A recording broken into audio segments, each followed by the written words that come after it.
Good morning.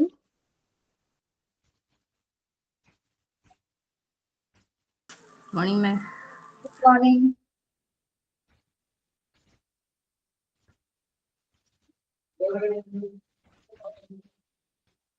Hi, good morning.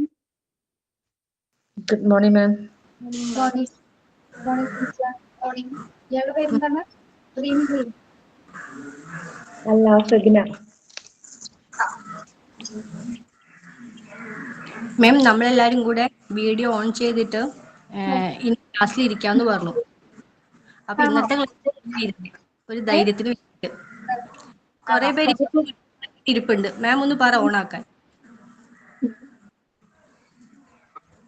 Camera on ചെയ്യാൻ തയ്യാറാണോ?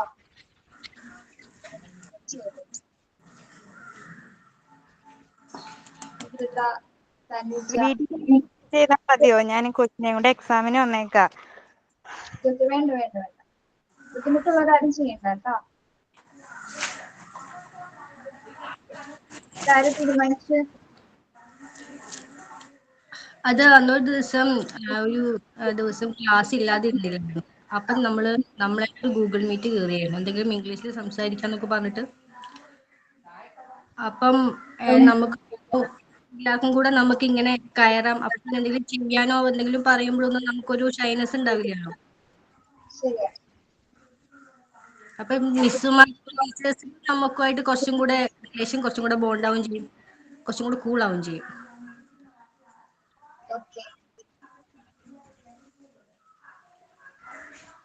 പേര് തുടങ്ങുന്നുള്ള കുട്ടികളാ.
Okay. Connect all.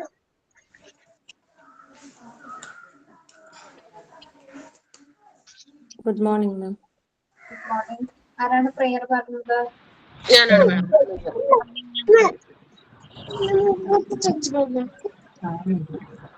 തുടങ്ങിക്കോട്ടെ. ജീവിതമെന്ന മഹാനിധിയെന്നും ജീവനേക്കാൾ സ്നേഹിക്കുവാനായി അറിവരുളൂ ദൈവമേ ഞങ്ങളിൽ, അക്ഷരമലരുകൾ ചൊരിയൂ. നല്ല വചസ്സും നന്മ നിറഞ്ഞ മനസ്സും തന്ന പ്രതിഭകളാക്കണമേ ഞങ്ങളെ. സ്തുതി പരിശുദ്ധമാക്കേണമേ. ജീവിതമെന്ന മഹാനിധിയെന്നും ജീവനേക്കാൾ സ്നേഹിക്കുവാനായി അറിവരുളൂ ദൈവമേ ഞങ്ങളിൽ അക്ഷരമലരുകൾ ചൊരിയൂ. Thank you. Super teacher. Next thought of the day. Good morning, ma'am. Good morning, everyone. I am Fabina. I come from Malappuram. I am basically from Malappuram, but currently living in Perindalmana. Today's thought is every day is a fresh start, a chance to learn and to grow. Embrace the challenges and opportunities that come your way and make today a day to remember. എല്ലാ ദിവസവും ഒരു പുതിയ തുടക്കമാണ്, പഠിക്കാനും വളരാനുമുള്ള ഒരു അവസരം. നിങ്ങളുടെ വഴിയിൽ വരുന്ന വെല്ലുവിളികളെയും അവസരങ്ങളെയും സ്വീകരിക്കുക. ഇന്നത്തെ ദിവസം ഓർമ്മയിൽ സൂക്ഷിക്കാൻ പറ്റിയ ഒരു ദിവസമാക്കുക. Thank you. Have a good day. Okay. Next. Sign. I'm Fatimat Mahajana. I'm from Kasaragod. Good morning, Adramam, and good morning, all. I wish to start signing this class with a hello song. It's not an action song, okay? Hello, hello, how are you? Hello, hello, how are you? Hello, hello, how are you? How are you today? I am fine. I am great. I am fine. I'm just great. I am fine. I am great. I'm very well today. Okay, here I am signing into Adramam class. And once again, welcome Adramam and to all. Thank you. Okay. Thank you. Yes.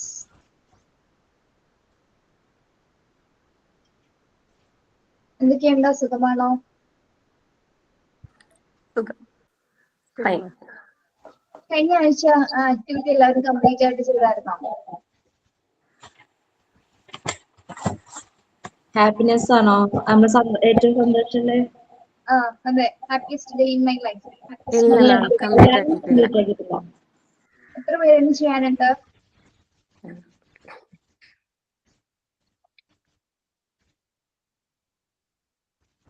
ലേഖന ഭയങ്കര ബിസിയാണല്ലോ. തിരക്കിട്ട് ഓടി വന്ന മിസ്സേ, തിരക്കിട്ട് ഓടി വന്ന ഓരോ പണിയിലായിരുന്നു. ക്യാമറ ഓൺ ചെയ്യാൻ ബുദ്ധിമുട്ടുള്ളവരാണ് ചെയ്യുന്നത് കേട്ടോ, കുഴപ്പമില്ല. ഇഷ്ടമുള്ളവരും ചെയ്യാം. നമ്മള് കുറച്ച് ക്ലാസ് എടുത്തിട്ട് ബാക്കി ആക്ടിവിറ്റി ഒരു കുറച്ച് സമയത്ത് തരാം കേട്ടോ. ഒരു 12 മണിയാകുമ്പോ സമയത്ത്, 12 ഒരു 11 മണിയാകുമ്പോ തരാം ആക്ടിവിറ്റി. അതുവരെ നമുക്ക് ക്ലാസ് എടുക്കാം.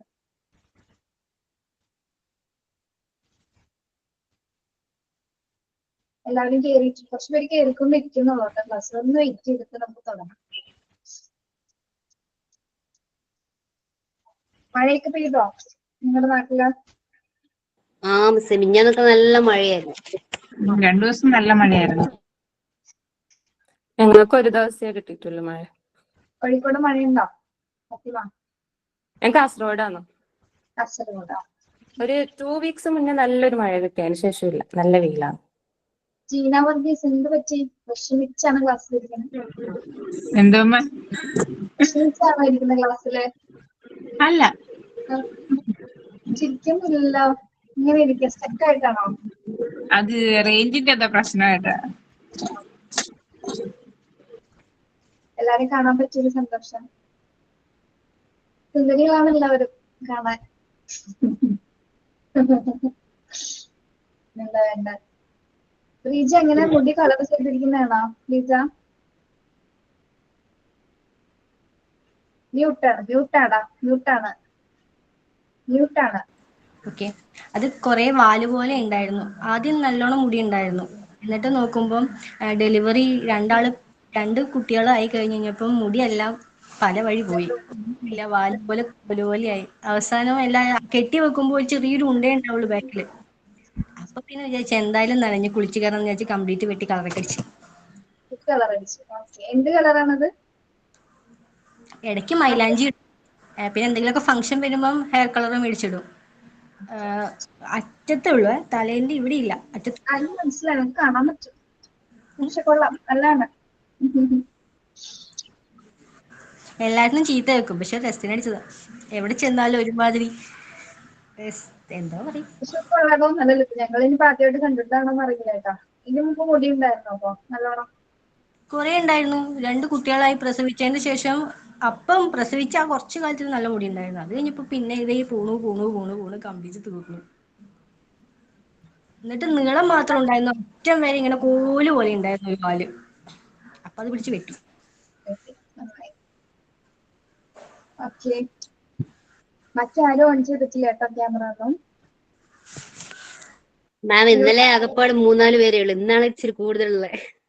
ഇപ്പൊ ജോലിയിലാ മിസ്സേ, ഇപ്പൊ കഴിഞ്ഞിട്ട് വരാം, വൈകിട്ട് ഗസ്റ്റ് ഉണ്ട്. ഓക്കെ ഓക്കെ നടക്കട്ടെ. ഇന്നലെ വരുന്ന എല്ലാരും പറഞ്ഞു മാം, വീഡിയോ ഓൺ ചെയ്തിട്ട് നമുക്ക് ഓൺലൈനിൽ വരാന്നൊക്കെ പറഞ്ഞ് എല്ലാരും ഡീലൊക്കെ പറഞ്ഞു പോയി. നോക്കുമ്പോ ജോയ് സാറ് ക്ലാസ്സിൽ ആരും ഓൺ ആക്കിയില്ല, ഞാൻ മാത്രം. സാർ എന്നെ വിളിച്ചു ഓടിപ്പോയി. ക്ലാസ് എങ്ങനെയുണ്ടാവും? നല്ല രസല്ലേ? അതെ, സാറ് ആളെ കണ്ട് ഇങ്ങനെ വിളിച്ചോണ്ടിരിക്കും. നല്ല രസാ. സാറിന്റെ ക്ലാസ് ഓരോ ദിവസം എങ്ങനെയാണെന്ന് നമുക്ക് പറയാൻ പറ്റില്ല. ഓരോ ദിവസം വ്യത്യസ്തമായ ക്ലാസ്സുകളായിരിക്കും. ഓരോ വീഡിയോ കൊണ്ടുപോകും അല്ലെ? വീഡിയോ ഓൺ ആക്കിയിരിക്കുമ്പോ ക്ലാസ്സിലിരിക്കുന്ന ഒരു ഫീലിംഗ് കിട്ടുന്നുണ്ട്. ആണോ? മറ്റേത് പന്ന കോലത്തിൽ ഏതെങ്കിലും കോലത്തിൽ എവിടെയെങ്കിലും ഒക്കെ ഇരിക്കായിരിക്കും. മറ്റേത് എല്ലാവരും ഉണ്ടാവില്ലേ. ക്ലാസ് ഉണ്ട്, രാവിലെ ഒന്ന് കുളിച്ച് ഫ്രഷായി നല്ല ഡ്രസ്സ് ഇട്ട് സ്കൂളിൽ ഇരിക്കുന്ന പോലെ ക്ലാസ്സിൽ ഇരിക്കുന്നവരൊക്കെ ഇരിക്കാം. കുറച്ച് കുളിക്കാൻ മടിയുള്ളവരൊക്കെ ഒന്നും മടിയൊക്കെ മാറട്ടെ. കളിയാക്കിയതല്ല കേട്ടോ. നമ്മള് ചിലപ്പോ തിരക്കിന്റെ ഇടയിൽ വൈകി കുളിക്കാന്നുള്ളതൊക്കെ മാറ്റി വെക്കും നമ്മുടെ കാര്യങ്ങള്. പക്ഷെ ഇതൊരു റൊട്ടീൻ ആയതുകൊണ്ട് നിങ്ങൾക്ക് കറക്റ്റ് ആയിട്ട് ഫോളോ ചെയ്ത് പോകാൻ പറ്റും. അതേ മാം, ഞാനിപ്പോ 10 മണിക്ക് എന്റെ മോനെ വരെ ഉറക്കിയിട്ടാ പാഞ്ഞു വന്നേ. സാധാരണ ഉറക്കലില്ല. ഹായ് ഷഹന. Hi ma'am. നോമ്പൊക്കെ എന്തായി? ആ നോമ്പ് വൈകിട്ട് ഗസ്റ്റ് ഉണ്ട്, അപ്പൊ ഞാൻ കുറച്ച് പണി ഒതുക്കിയിട്ട് വന്നിരിക്കാലോ എന്ന് വിചാരിച്ചതാ. സ്പെഷ്യൽ ഞങ്ങൾക്കൊന്നുമില്ലേ? സ്പെഷ്യലോ? എല്ലാരും ദൂരല്ലേ. സ്കൂളിലൊക്കെ പഠിക്കുമ്പോ ഫ്രണ്ട്സിന് സ്പെഷ്യൽ കൊണ്ടുപോയിരുന്നു. ഇപ്പൊ പിന്നെ ദൂരെയല്ലേ എല്ലാരും, അന്നേരം നമുക്ക് വേറെ ഓപ്ഷൻ ഇല്ലല്ലോ. വെറുതെ ചോദിച്ചെന്നുള്ളൂ കേട്ടോ. ഞങ്ങൾക്ക് ഇവിടെ ഒരു മിസ് ഉണ്ട്, ഒരു വഹിദ എന്ന് പറഞ്ഞ മിസ്സിന്. മിസ് കൊണ്ടു തരുന്നത് തരി കുറുക്കാന്ന് പറയില്ല, വെള്ള കളറിലെ പായസം പോലെ ഇരിക്കുന്ന ഒരു സാധനം. തരി എന്നാണോ നിങ്ങളുടെ നാട്ടിൽ? അത് കൊണ്ടുതരുന്നത് നല്ല ടേസ്റ്റ് ആയിരുന്നു കേട്ടോ. അതെല്ലേ, അത് മിക്കവാറും നോമ്പിന് എല്ലാ വീട്ടിലും ഉണ്ടാക്കലുണ്ട്, മിക്കവാറും എല്ലാവർക്കും വേണം. ഓക്കെ ശരി. ഇതിനെല്ലാരും വീട്ടിൽ മലപ്പുറത്തോട്ട് പോര്. ഓക്കെ.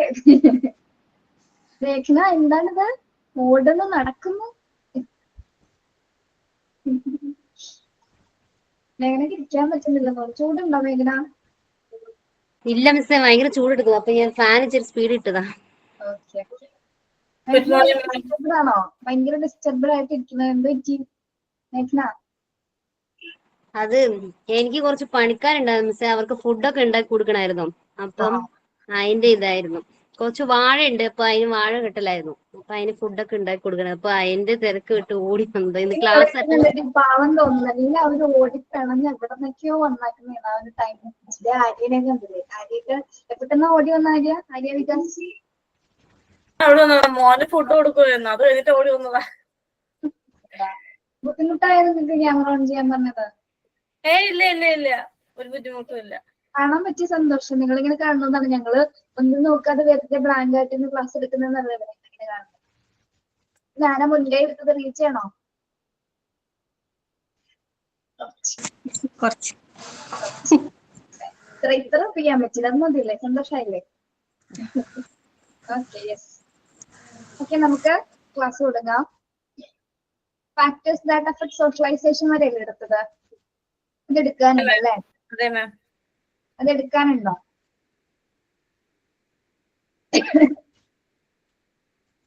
സോഷ്യലൈസേഷൻ അഫക്ട് ചെയ്യുന്ന 2 ഫാക്ടേഴ്സ്, 2 മെയിൻ ഫാക്ടേഴ്സ് ഇവിടെ ഏതൊക്കെയാണെന്ന് പറയുന്നത്. ഒന്ന് family, then peer groups. Okay, അപ്പൊ ഫാമിലി എങ്ങനെയാണ് സോഷ്യലൈസേഷനെ അഫക്ട് ചെയ്യുന്നത്? എങ്ങനെയായിരിക്കാം? ഫാമിലി എന്ന് പറയുന്നത് സോഷ്യലൈസേഷന്റെ ഒരു മെയിൻ ഏജൻസി തന്നെയാണ് അല്ലെ?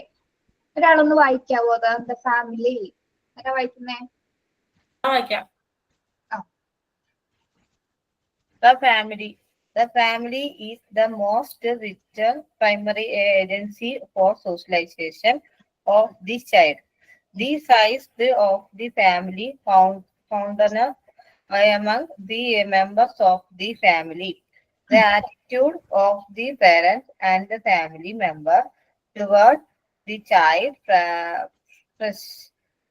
FRI, ma'am. എന്താണ്? FRICTIO എന്താ? എവിടെയാണോ വായിക്കുന്നേ? ഫാമിലി വായിക്കണ. ഫ്രിക്ഷൻ ആണോ? Friction among the parents. Friction among parents and breaking owing to the separations and death or divorce, and in the emotional instability and social maladjustment of the child. The social economic status and customs and traditional culture, values and ideas, etc. of the family also influence and social development of the child. Okay okay, yes.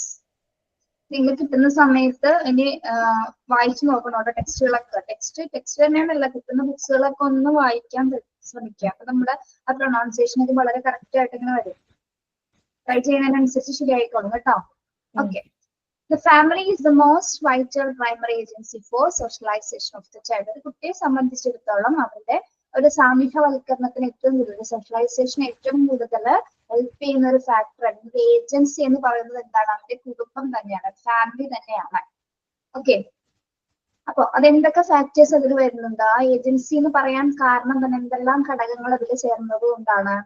The size of the family, fondness among the members of the family, attitude of the parents and family members towards the child, then friction among parents and break owing to separation, death or divorce, and in emotional instability and social maladjustment of the child. Then socio-economic status, custom and traditions, culture, values, ideas, etc. of the family also influence the social development of the child. അപ്പൊ നോക്കി എങ്ങനെയൊക്കെയാണ് size of the family? എന്താണ് size of the family എന്ന് പറയുന്നത്? Size of the joint family അല്ല nuclear family. Joint family, nuclear family. Okay, അപ്പൊ ഇവ തമ്മിലുള്ള വ്യത്യാസം എന്താണ്? ജോയിന്റ് ഫാമിലിയുടെ പ്രത്യേകത എന്താ?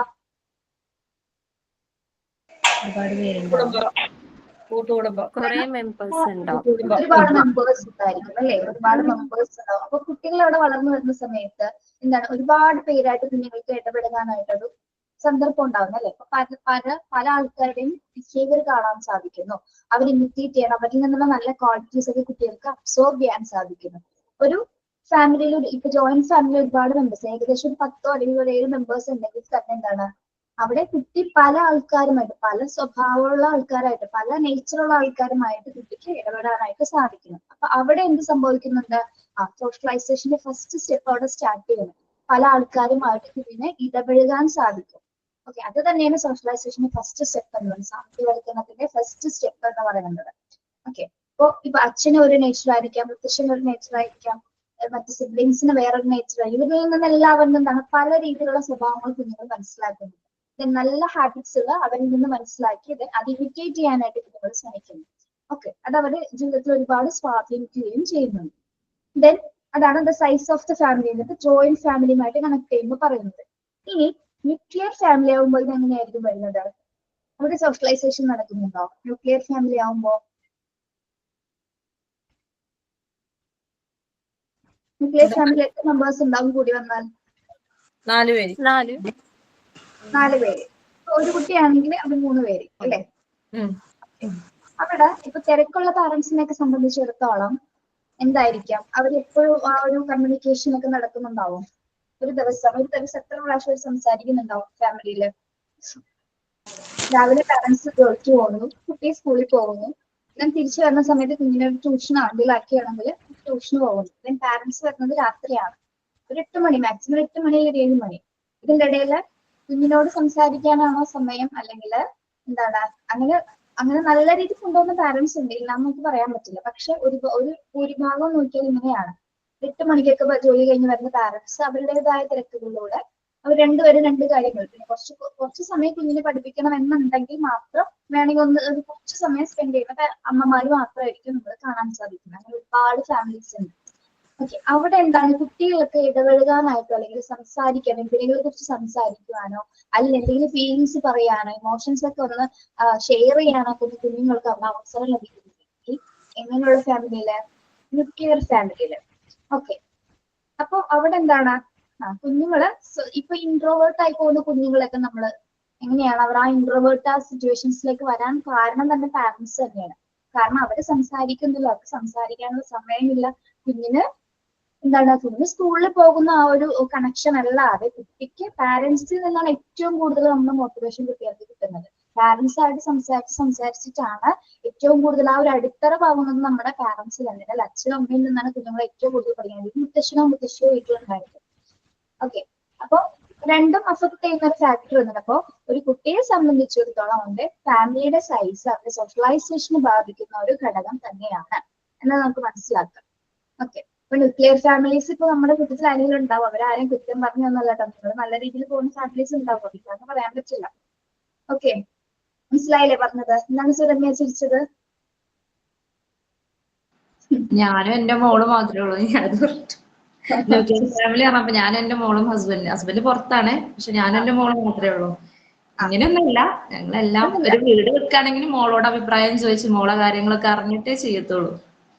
ഇല്ല, പറഞ്ഞത് എന്താണെന്നോ, പേരെന്താണോ, പേര് മറന്നുപോയി. ആ പേരൊന്നും മാറ്റില്ല, മാറ്റാൻ പറ്റില്ല. കൊച്ചിന്റെ പേരാണ് റീം. ഓക്കെ, അങ്ങനെ ഒരുപാട് ഫാമിലീസ് ഇപ്പൊ നമ്മളത് പഠിപ്പിക്കുന്നിരിക്കുന്ന സമയത്ത് ഇതേ ചാപ്റ്റർ എടുത്തപ്പോൾ പറഞ്ഞത് ടീച്ചർ ശരിയാണ് പറഞ്ഞത്, എന്റെ കുഞ്ഞിനെ നോക്കാറില്ല, സംസാരിക്കാറില്ല എന്ന് പറഞ്ഞ കുറെ പാരന്റ്സ് നമ്മൾ കണ്ടിട്ടുണ്ട്. അവർക്ക് സമയമില്ല. ഇപ്പൊ മോണ്ടിസോറിക്ക് ജോയിൻ ചെയ്ത് തന്നെ കുറച്ച് സമയം ജോലി സ്ഥലത്ത് വെച്ച് കണ്ടെത്തിയിട്ടാണ് 1 മണിക്കൂർ അവർ ചെയ്യുന്നത്. ശരിയാണ് ടീച്ചർ, ഞാനൊരു 8 മണിക്കാണ് തിരിച്ചു വന്നത്. ഹസ്ബൻഡിന് നേരിടുള്ള, ഹസ്ബൻഡിന് വന്നു കഴിഞ്ഞാൽ തിരിച്ച് വർക്ക് ചെയ്യാനാണ് സമയമുള്ളത്, കുട്ടിയെ നോക്കാറില്ല. പിന്നെ ഒരു 7:30 കുഞ്ഞ് ക്ലാസ്സിൽ പോകും. ആ സമയത്ത് പിന്നെ കുട്ടി ഉറങ്ങിയാണ്. ശരിക്കും പറഞ്ഞവരോട് പല ദിവസങ്ങളിലും അവനോട് സംസാരിക്കാറ് പോലും ഇല്ല എന്ന് പറയും. അങ്ങനെ ഒരുപാട് പാരന്റ്സ് നമ്മുടെ സ്റ്റുഡൻസിൽ തന്നെ വേറെ ക്ലാസ്സുകളിലുണ്ട്. അതുകൊണ്ടാണ് അങ്ങനെ പറഞ്ഞത് കേട്ടോ. Okay, yes. ഇനി fondness among the members of the family. Next എന്താണ് വരുന്നത്? fondness among the members of the family. Feeling of affection ma'am. Yes, very good. അതെങ്ങനെയായിരിക്കും പറഞ്ഞേ? ടീച്ചർ കുറെ നേരം ഇങ്ങനെ വിളിച്ചോണ്ടിരിക്കുന്നത്. പറയൂ. മേഘന നോട്ട് ചെയ്തിട്ടാ പറയുന്നത്. ഫീലിംഗ് നമുക്ക് എന്തുണ്ടെങ്കിൽ ഒരു അങ്ങോട്ടും ഇങ്ങോട്ടും പരസ്പരം ഒരു ഷെയർ ചെയ്യുന്നു. ഫോണ്ടനെസ്, ഫോണ്ടയാന്ന് പറഞ്ഞാൽ എന്താണ്? ഒരു ഇഷ്ടം അല്ലേ? പരസ്പരം ഫാമിലി മെമ്പേഴ്സ് തമ്മിൽ ഇഷ്ടം ആയിരിക്കും. എന്തെങ്കിലും ആരെങ്കിലും കുറച്ച് ഒന്ന് ഇതാക്കാൻ വേണ്ടി അങ്ങനൊക്കെ ഒരു ഇതായിരിക്കും. എന്താടാ ക്ലിയർ ആയില്ല, പറഞ്ഞേ. ഒരു ടെൻഡർനെസ് ഉണ്ടാവും ടുവേർഡ്സ് സംവൺ, എന്തെങ്കിലും സംതിങ് എന്തെങ്കിലും ഇതായിട്ട് അങ്ങനൊക്കെ. അതൊരു ഇഷ്ടം ഉണ്ടായിരിക്കില്ല. പരസ്പരം ഫാമിലി മെമ്പേഴ്സ് തമ്മിൽ എന്തായിരിക്കും? എപ്പോഴും ദേഷ്യം അടിക്കണോ? ഒരു ദേഷ്യമായിട്ട് നമുക്ക് ആ ഒരു ലൈഫ് മുന്നോട്ട് കൊണ്ടുപോകാൻ പറ്റുമോ ഫാമിലിയിൽ? അല്ല, പരസ്പരം അങ്ങോട്ടും ഇങ്ങോട്ട് സ്നേഹിക്കുന്നതായിരിക്കണം ഫാമിലി മെമ്പേഴ്സ്. അത് കുട്ടികൾക്കും കൂടി അത് ബാധിക്കാൻ, അല്ലെ? കുട്ടികളത് കണ്ടാണ് വളരുന്നത്. അപ്പൊ ആ ഫോൺനെസ് എപ്പോഴും എന്താണ്, കുട്ടികളോട് അതേപോലെ തന്നെ മറ്റ് മെമ്പേഴ്സിനോട് ഒരേപോലെ തന്നെ ആയിരിക്കണം എല്ലാ ഫാമിലി മെമ്പേഴ്സും കാണിക്കേണ്ടത്. ഓക്കെ, അപ്പൊ അതും അവിടെ അഫക്ട് ചെയ്യുന്ന ഒരു ഫാക്ടർ തന്നെയാണ്. Then attitude of the parents and family members towards the child. അത് പറയാൻ പറ്റുമോ നിങ്ങൾക്ക്? എന്താണ് അത് പറയുന്നത്? Attitude of parents and the family members towards the child. കുട്ടിയോട് വീട്ടിലുള്ള ആൾക്കുള്ള പെരുമാറ്റം എങ്ങനെയായിരിക്കണം? എങ്ങനെയുള്ള ഒരു പെരുമാറ്റമായിരിക്കണം? എങ്ങനെയുള്ള ഒരു ആറ്റിറ്റ്യൂഡ് ആയിരിക്കണം കുട്ടികളോട് കാണിക്കേണ്ടത്? നല്ല ബിഹേവിയർ, മൈൻഡ് സെറ്റ്, പിന്നെ അവർ അപ്രോച്ച് ചെയ്യുന്നത് എങ്ങനെയാണ് അതൊക്കെ. മോശമായി പാരന്റ് ആണ്, നിങ്ങൾ എങ്ങനെയായിരിക്കും ബിഹേവ് ചെയ്യുന്നത്? എന്റെ ആറ്റിറ്റ്യൂഡ് ആയിട്ട് സംസാരിക്കണം അവരുടെ അടുത്ത്. ക്ലിയർ ആയില്ല നമുക്ക്. കാം ആൻഡ് ക്വയറ്റ് ആയിട്ട് സംസാരിക്കണം. ഭയങ്കര റൂഡ് ചോദിച്ചായിട്ട് നിങ്ങൾ സംസാരിക്കാറുണ്ടോ? ഇല്ല, ചില സമയത്ത് ഉണ്ടാവാറില്ല. ചിലപ്പോഴൊക്കെ നമ്മൾ പൊട്ടിത്തെറിക്കാറുണ്ട് അല്ലെ, പല ഭാഷകളൊക്കെ വാരി വരാറുണ്ട് ആ സമയത്ത് അല്ലെ. എന്തൊന്നില്ലാതെ ദേഷ്യം നിയന്ത്രിക്കാൻ പറ്റാതെ അത് ആരോടാണ് തീർക്കാറ്? കുട്ടികളോട് തന്നെ അല്ലേ? മിക്കപ്പോഴും അങ്ങനെയായിരിക്കും. ഒരേ സമയം കുട്ടികളാണ് നമ്മളുടെ ഏറ്റവും വലിയ ആയുധം. അങ്ങോട്ട് എന്ത് വേണമെങ്കിലും അങ്ങനെ കാണിക്കാം അല്ലെ. ഇത് നോക്കി വെച്ചോ, തിരിച്ചൊക്കെ ഇത് കുറേ നാള് കഴിയുമ്പോൾ തിരിച്ചിങ്ങ് വരും കേട്ടാ. അച്ഛനോടൊന്ന് വലുതായിക്കോട്ടെ. മനസ്സിലാക്കിയിട്ട് സോറി പറഞ്ഞ പക്ഷെ അവരത് അക്സെപ്റ്റ് ചെയ്യുന്നുണ്ട് മാം. അപ്പൊ അവര് ചില സമയത്ത് നമ്മൾ റൂഡായി ഇങ്ങോട്ട് വന്ന് ചോദിക്കും, എന്താ അമ്മക്ക് എന്തെങ്കിലും സങ്കടം ഉണ്ടായിരുന്നു? പോകാണെങ്കിൽ കുഴപ്പമില്ല, അല്ലാതെ സൂക്ഷിക്കുന്നുണ്ട്. ഇപ്പോഴത്തെ കാലഘട്ടം അറിയാലോ എങ്ങനെയാണെന്ന്. അതാണ് എപ്പോ ഇങ്ങനെയൊക്കെ മനസ്സ് മാറുന്നു നമുക്കൊന്നും പറയാൻ പറ്റില്ല. ഇതേപോലെ സ്നേഹിച്ച് ലാളിച്ച് വളർത്തിയ അമ്മമാരെ തന്നില്ലെങ്കിലോ അല്ലെങ്കിൽ 10 പൈസ ചോദിച്ചിട്ട് കൊടുക്കാത്ത തലക്കടിച്ചു കൊല്ലുന്ന കുട്ടികള് ഇപ്പൊ നമ്മുടെ കാലഘട്ടം, ഇപ്പോഴത്തെ നമ്മുടെ സിറ്റുവേഷൻസ് ഒക്കെ ഒരു ക്രൈം ഇല്ലാത്തൊരു ദിവസം ഉണ്ടോ കേരളത്തില്? ക്രൈം ഇല്ലാത്തൊരു ദിവസം കാണാൻ പറ്റുന്നുണ്ടോ? എപ്പോഴും വിദ്യാർത്ഥികൾ മരിച്ചു, അല്ലെങ്കിൽ അമ്മേനെ വെട്ടിക്കൊന്നു, അച്ഛൻ വെട്ടിക്കൊന്നു, ചേച്ചി വെട്ടിക്കൊന്നു, പീഡനം, എന്തൊക്കെയാണ്. നമ്മള് ഗ്യാരണ്ടി ഇല്ലാത്തൊരു ലോകത്തിലാണ് ജീവിക്കുന്നത് അല്ലേ. വീട്ടിലുള്ളവരെ പോലും വിശ്വസിക്കാൻ പറ്റുന്ന ഇവിടെ ശരിയല്ലേ? ഒന്ന് ആലോചിച്ച് നോക്കി. എപ്പോഴാണ് പറയാൻ പറ്റില്ല. കേൾക്കുന്നില്ലേ, അമ്മമാര് വരെ ഇങ്ങനെ കാമുകന്മാരെ കൂട്ടിയിട്ട് മക്കളെ കൊന്നു എന്നൊക്കെ പറയുന്നില്ലേ. ഇപ്പൊ അങ്ങോട്ടും ഇങ്ങോട്ടും കുറെ എന്തൊക്കെയോ പോകും. ആ ഒരു റെസ്പെക്ട് ഇപ്പൊ മക്കൾക്ക് അമ്മമാരോടും ഇല്ല, അമ്മമാർക്ക് മക്കളോടും ഇല്ല. എല്ലാവരും ഇല്ല, പക്ഷേ പകുതിയാക്കാ തോന്നുന്നു. അതെ അതെ ശരിയാണ്. എന്തും പറയാൻ പറ്റാത്തൊരു കാലമാണ് പക്ഷേ. അതെ, ശരിക്കും പറഞ്ഞാൽ നമ്മളൊക്കെ ആദ്യം നമ്മൾ ജനിച്ചിരുന്ന കാലഘട്ടം ഒന്നും തോന്നുന്നല്ല. നമ്മൾക്ക് ഇത്രയും ക്രൈമൊക്കെ ഉണ്ടായിരുന്നോ? ഇല്ല. അന്ന് ആരെയും അങ്ങനെ പേടിക്കേണ്ട ആവശ്യമില്ലായിരുന്നു. നിങ്ങളൊക്കെ 90s കിഡ്സ് ആണോ? 90s കിഡ്സ് ഒക്കെ ഇല്ലേ എല്ലാവരും? അതെ, അപ്പൊ അതറിയാൻ പറ്റും. അന്ന് ആ ഒരു കാലഘട്ടം ഇനി ഒരിക്കലും തിരിച്ചു വരില്ല അല്ലെ. അത് ഉറപ്പുള്ള കാര്യമാണ്. മറ്റു മക്കളുമായിട്ട് നമ്മളെ മക്കളെ താരതമ്യപ്പെടുത്താണ്ടിരിക്കുക.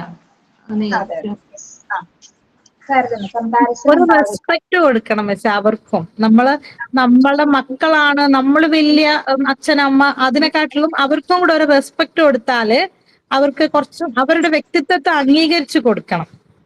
എന്റെ ഇഷ്ടങ്ങൾ കൊടുക്കുക അല്ലേ. ശരിയാണ്. പിന്നെ നമ്മൾ ചെയ്യണം മാം. എന്താണ് മേഘന? സപ്പോർട്ട് ആൻഡ് എൻകറേജ്മെന്റ്, പിന്നെ അവരുടെ കമ്മ്യൂണിക്കേഷൻ, അവരെന്ത് പറയും നമ്മളത് കേൾക്കണം. ഇപ്പൊ നിങ്ങൾ മോണ്ടിസോറി പഠിച്ചു തുടങ്ങിയ പിന്നെ കുറച്ചൊക്കെ സൈക്കോളജിയിലോട്ട് വന്നുകൊണ്ടിരിക്കുകയാണ് അല്ലെ, പഠിച്ച് ഇപ്പൊ റിയൽ ലൈഫിൽ അത് മനസ്സിലാക്കാൻ പറ്റുന്നുണ്ട്. ഇനി ചാപ്റ്റേഴ്സ് പോകുന്നതനുസരിച്ച് മനസ്സിലാവോട്ടോ ഇങ്ങനെയാണ് കുട്ടികളെ ഹാൻഡിൽ ചെയ്യേണ്ടത്. ചൈൽഡ് സൈക്കോളജിക്ക് എത്തുന്ന സമയത്ത് കറക്റ്റ് ആയിട്ട് കുട്ടികൾ എന്താണെന്ന് വ്യക്തമായിട്ട് മനസ്സിലാവും. ഒന്നാമത് നിങ്ങൾ അമ്മയാണ്, അതിൽ കൂടുതൽ അവരുടെ സൈക്കിക് മൈൻഡിൽ എന്തൊക്കെ കാര്യങ്ങൾ ഏതൊക്കെ ഏജിൽ നടക്കുന്നു എന്ന് വ്യക്തമായിട്ട് നിങ്ങൾക്ക് റിയൽ ലൈഫ് സിറ്റുവേഷൻ ആയിട്ട് കണക്ട് ചെയ്യാനായിട്ട് സൈക്കോളജി എടുക്കുന്നതിന് സാധിക്കും. ഓക്കെ, ചാപ്റ്റർ ഇങ്ങനെ നോക്കാം. നെക്സ്റ്റ് എന്താണ്? അപ്പൊ എങ്ങനെയുള്ള ഒരു ആറ്റിറ്റ്യൂഡ് ആയിരിക്കണം എന്നാണ് പറയുന്നത് ഫാമിലി മെമ്പേഴ്സിനെ കുട്ടികളോട്? സപ്പോർട്ടീവ് ആയിരിക്കണം, ഫ്രണ്ട്ലി ആയിരിക്കണം, അവരായിട്ട് നല്ല രീതിയിൽ കമ്മ്യൂണിക്കേറ്റ് ചെയ്യാൻ സാധിക്കണം, അവരുടെ ആശയങ്ങളോട് അല്ലെങ്കിൽ അവരുടെ അഭിപ്രായങ്ങളോട് നമുക്ക് റെസ്പെക്ട് കൊടുക്കുക. പിന്നെ എന്താണ്, അവരുടെ ഇഷ്ടങ്ങൾ മനസ്സിലാക്കിയിട്ട് വേണം കുട്ടികളോട് പെരുമാറാൻ. അവരുടെ എബിലിറ്റീസ്, അവരുടെ സ്കിൽസ്. ഇപ്പൊ കുട്ടിക്ക് പടം വരയ്ക്കാൻ അറിയില്ല, പക്ഷെ പാരന്റ്സിന് എന്താണ് അവനെ കൊണ്ട് പടം വരച്ച് നിർത്തില്ല അല്ലെ. ഡ്രോയിങ് അവൻ ചെയ്തില്ല, പക്ഷെ കുട്ടിക്ക് ആ ഒരു കഴിവില്ല. പക്ഷെ ചില പാരന്റ്സ് നമുക്ക് ഫോഴ്സ് ചെയ്യും പഠിപ്പിക്കാൻ വേണ്ടി. പക്ഷെ എത്ര ചെയ്താലും കുട്ടിയുടെ സ്കിൽ അതല്ല. അവന് ഇഷ്ടം ചിലപ്പോൾ പാട്ട് പാടാനായിരിക്കും. അപ്പൊ എന്തൊക്കെ ചെയ്തിട്ടും അപ്പൊ കുട്ടിയുടെ ഇഷ്ടം അവിടെ മാനിക്കുന്നില്ല. കുഞ്ഞിനത് തുറന്ന് പറയാനുള്ള ഒരു അവസരം അവർ കൊടുക്കുന്നില്ല. അങ്ങനെയൊക്കെ ഒന്നും ഒരിക്കലും ചെയ്യാനായിട്ട് പാടില്ല. അവരുടെ സ്കിൽസ് ആൻഡ് എബിലിറ്റീസ് മനസ്സിലാക്കിയിട്ട് മാത്രമായിരിക്കും നമ്മുടെ കുട്ടികളോട് എന്താണ് അവനെന്താണ് ഇഷ്ടം നമ്മൾ ആദ്യം ചോദിച്ചറിയുക. അതിന് എന്തിലാണ് അവർക്ക് ടേസ്റ്റ് ഉള്ളത്. നമുക്ക് വളർന്നു വരുന്ന സമയത്ത് ഇപ്പൊ ഡാൻസ് കളിക്കാനാണെങ്കിൽ നമുക്ക് അത് ആദ്യം മനസ്സിലാവും അല്ലെ. പെൺകുട്ടികളാണെങ്കിലും ആൺകുട്ടികളാണെങ്കിലും ഡാൻസ് കളിക്കുന്ന നല്ല മൂവ്മെന്റ്സ് ഒക്കെ ആണെങ്കിൽ ഇവർക്ക് ഡാൻസ് കളിക്കാൻ പറ്റുന്നുണ്ട്, ഇൻട്രസ്റ്റഡ് ആണ് എങ്കിൽ നമുക്ക് പഠിക്കാന്നുള്ളത് നമ്മളൊരു തീരുമാനം എടുക്കും അല്ലെ, പഠിപ്പിക്കാന്നുള്ളത് നമ്മൾ തീരുമാനിക്കും. അങ്ങനെയായിരിക്കും മുന്നോട്ട്. അപ്പൊ നമ്മൾ ചെറുപ്പകാലം മുതലേ അവരുടെ ടേസ്റ്റ് എന്താണെന്ന് ആദ്യം തന്നെ ഐഡന്റിഫൈ ചെയ്യും. അതിനനുസരിച്ച് സപ്പോർട്ട് കൊടുക്കുക. ഇഷ്ടമുള്ള സമയം വരെ അവരത് പഠിക്കട്ടെ, ഇഷ്ടമല്ലാത്ത സമയത്ത് അവരെ വിട്ടോട്ടെ. അല്ലാതെ നമുക്ക് ഒന്നിനും അവരെ നിർബന്ധിച്ച് പഠിപ്പിക്കാനായിട്ട് സാധിക്കില്ല. അങ്ങനെ ഒരിക്കലും ചെയ്യരുത്. ഓക്കെ. പിന്നെ എന്താണ് വരുന്നത്? Friction among parents. Friction among parents എന്താണ് ഫ്രിക്ഷൻ എമംഗ് പാരന്റ്സ് എന്ന് പറയാ? ഡിസ്അഗ്രിമെന്റ് ബിറ്റ്വീൻ പാരന്റ്സ്, അവരെ ഒരു ഇതില്ലാണ്ട് റിലേഷൻഷിപ്പ് അല്ലാണ്ട്. മനസ്സിലായില്ല, പറഞ്ഞോ. ഡിസ്അഗ്രിമെന്റ്സ് മാം ബിറ്റ്വീൻ പാരന്റ്സ് ആയിട്ട് ഒരു റിലേഷൻ ഇല്ലാണ്ട്. മീൻസ് ഒരു അടുപ്പം എന്ന് പറയും അല്ലേ നമ്മള്, ആ ഒരു ഇന്റിമസി. ഇന്റിമസി അല്ല, ഒരു ഫ്രിക്ഷൻ എന്ന് പറഞ്ഞാൽ എന്താ? ശരിക്കും ഫ്രിക്ഷൻ എന്ന് പറഞ്ഞാൽ എന്താ? ഘർഷണം. അത് ഓൾറെഡി അത് നമ്മുടെ നേച്ചറിന്റെ കാര്യത്തിൽ അതേ സംഭവം നമ്മുടെ പാരന്റൽ ആറ്റിറ്റ്യൂഡ്സിലും വരണം അല്ലെ? ഫ്രിക്ഷൻ ആ ഒരു അടുപ്പം ഉണ്ടായിരിക്കും. അടുപ്പം എന്ന് പറഞ്ഞാൽ നല്ല രീതിയിലുള്ള ഒരു ബോണ്ടിനെസ് ആണ് അവിടെ ഉദ്ദേശിക്കുന്നത് അല്ലെ? പാരന്റ്സ് കുട്ടികളും തമ്മിലൊരു അടുപ്പം, ഫോൾനെസ് ഉണ്ടായിരിക്കും. അല്ലെങ്കിൽ നമ്മളുടെ കുട്ടീനെ നമുക്കൊരു യാതൊരു അടുപ്പം ഇല്ലെങ്കിൽ അവർ എങ്ങനെയായിരിക്കും വളരുന്നത്?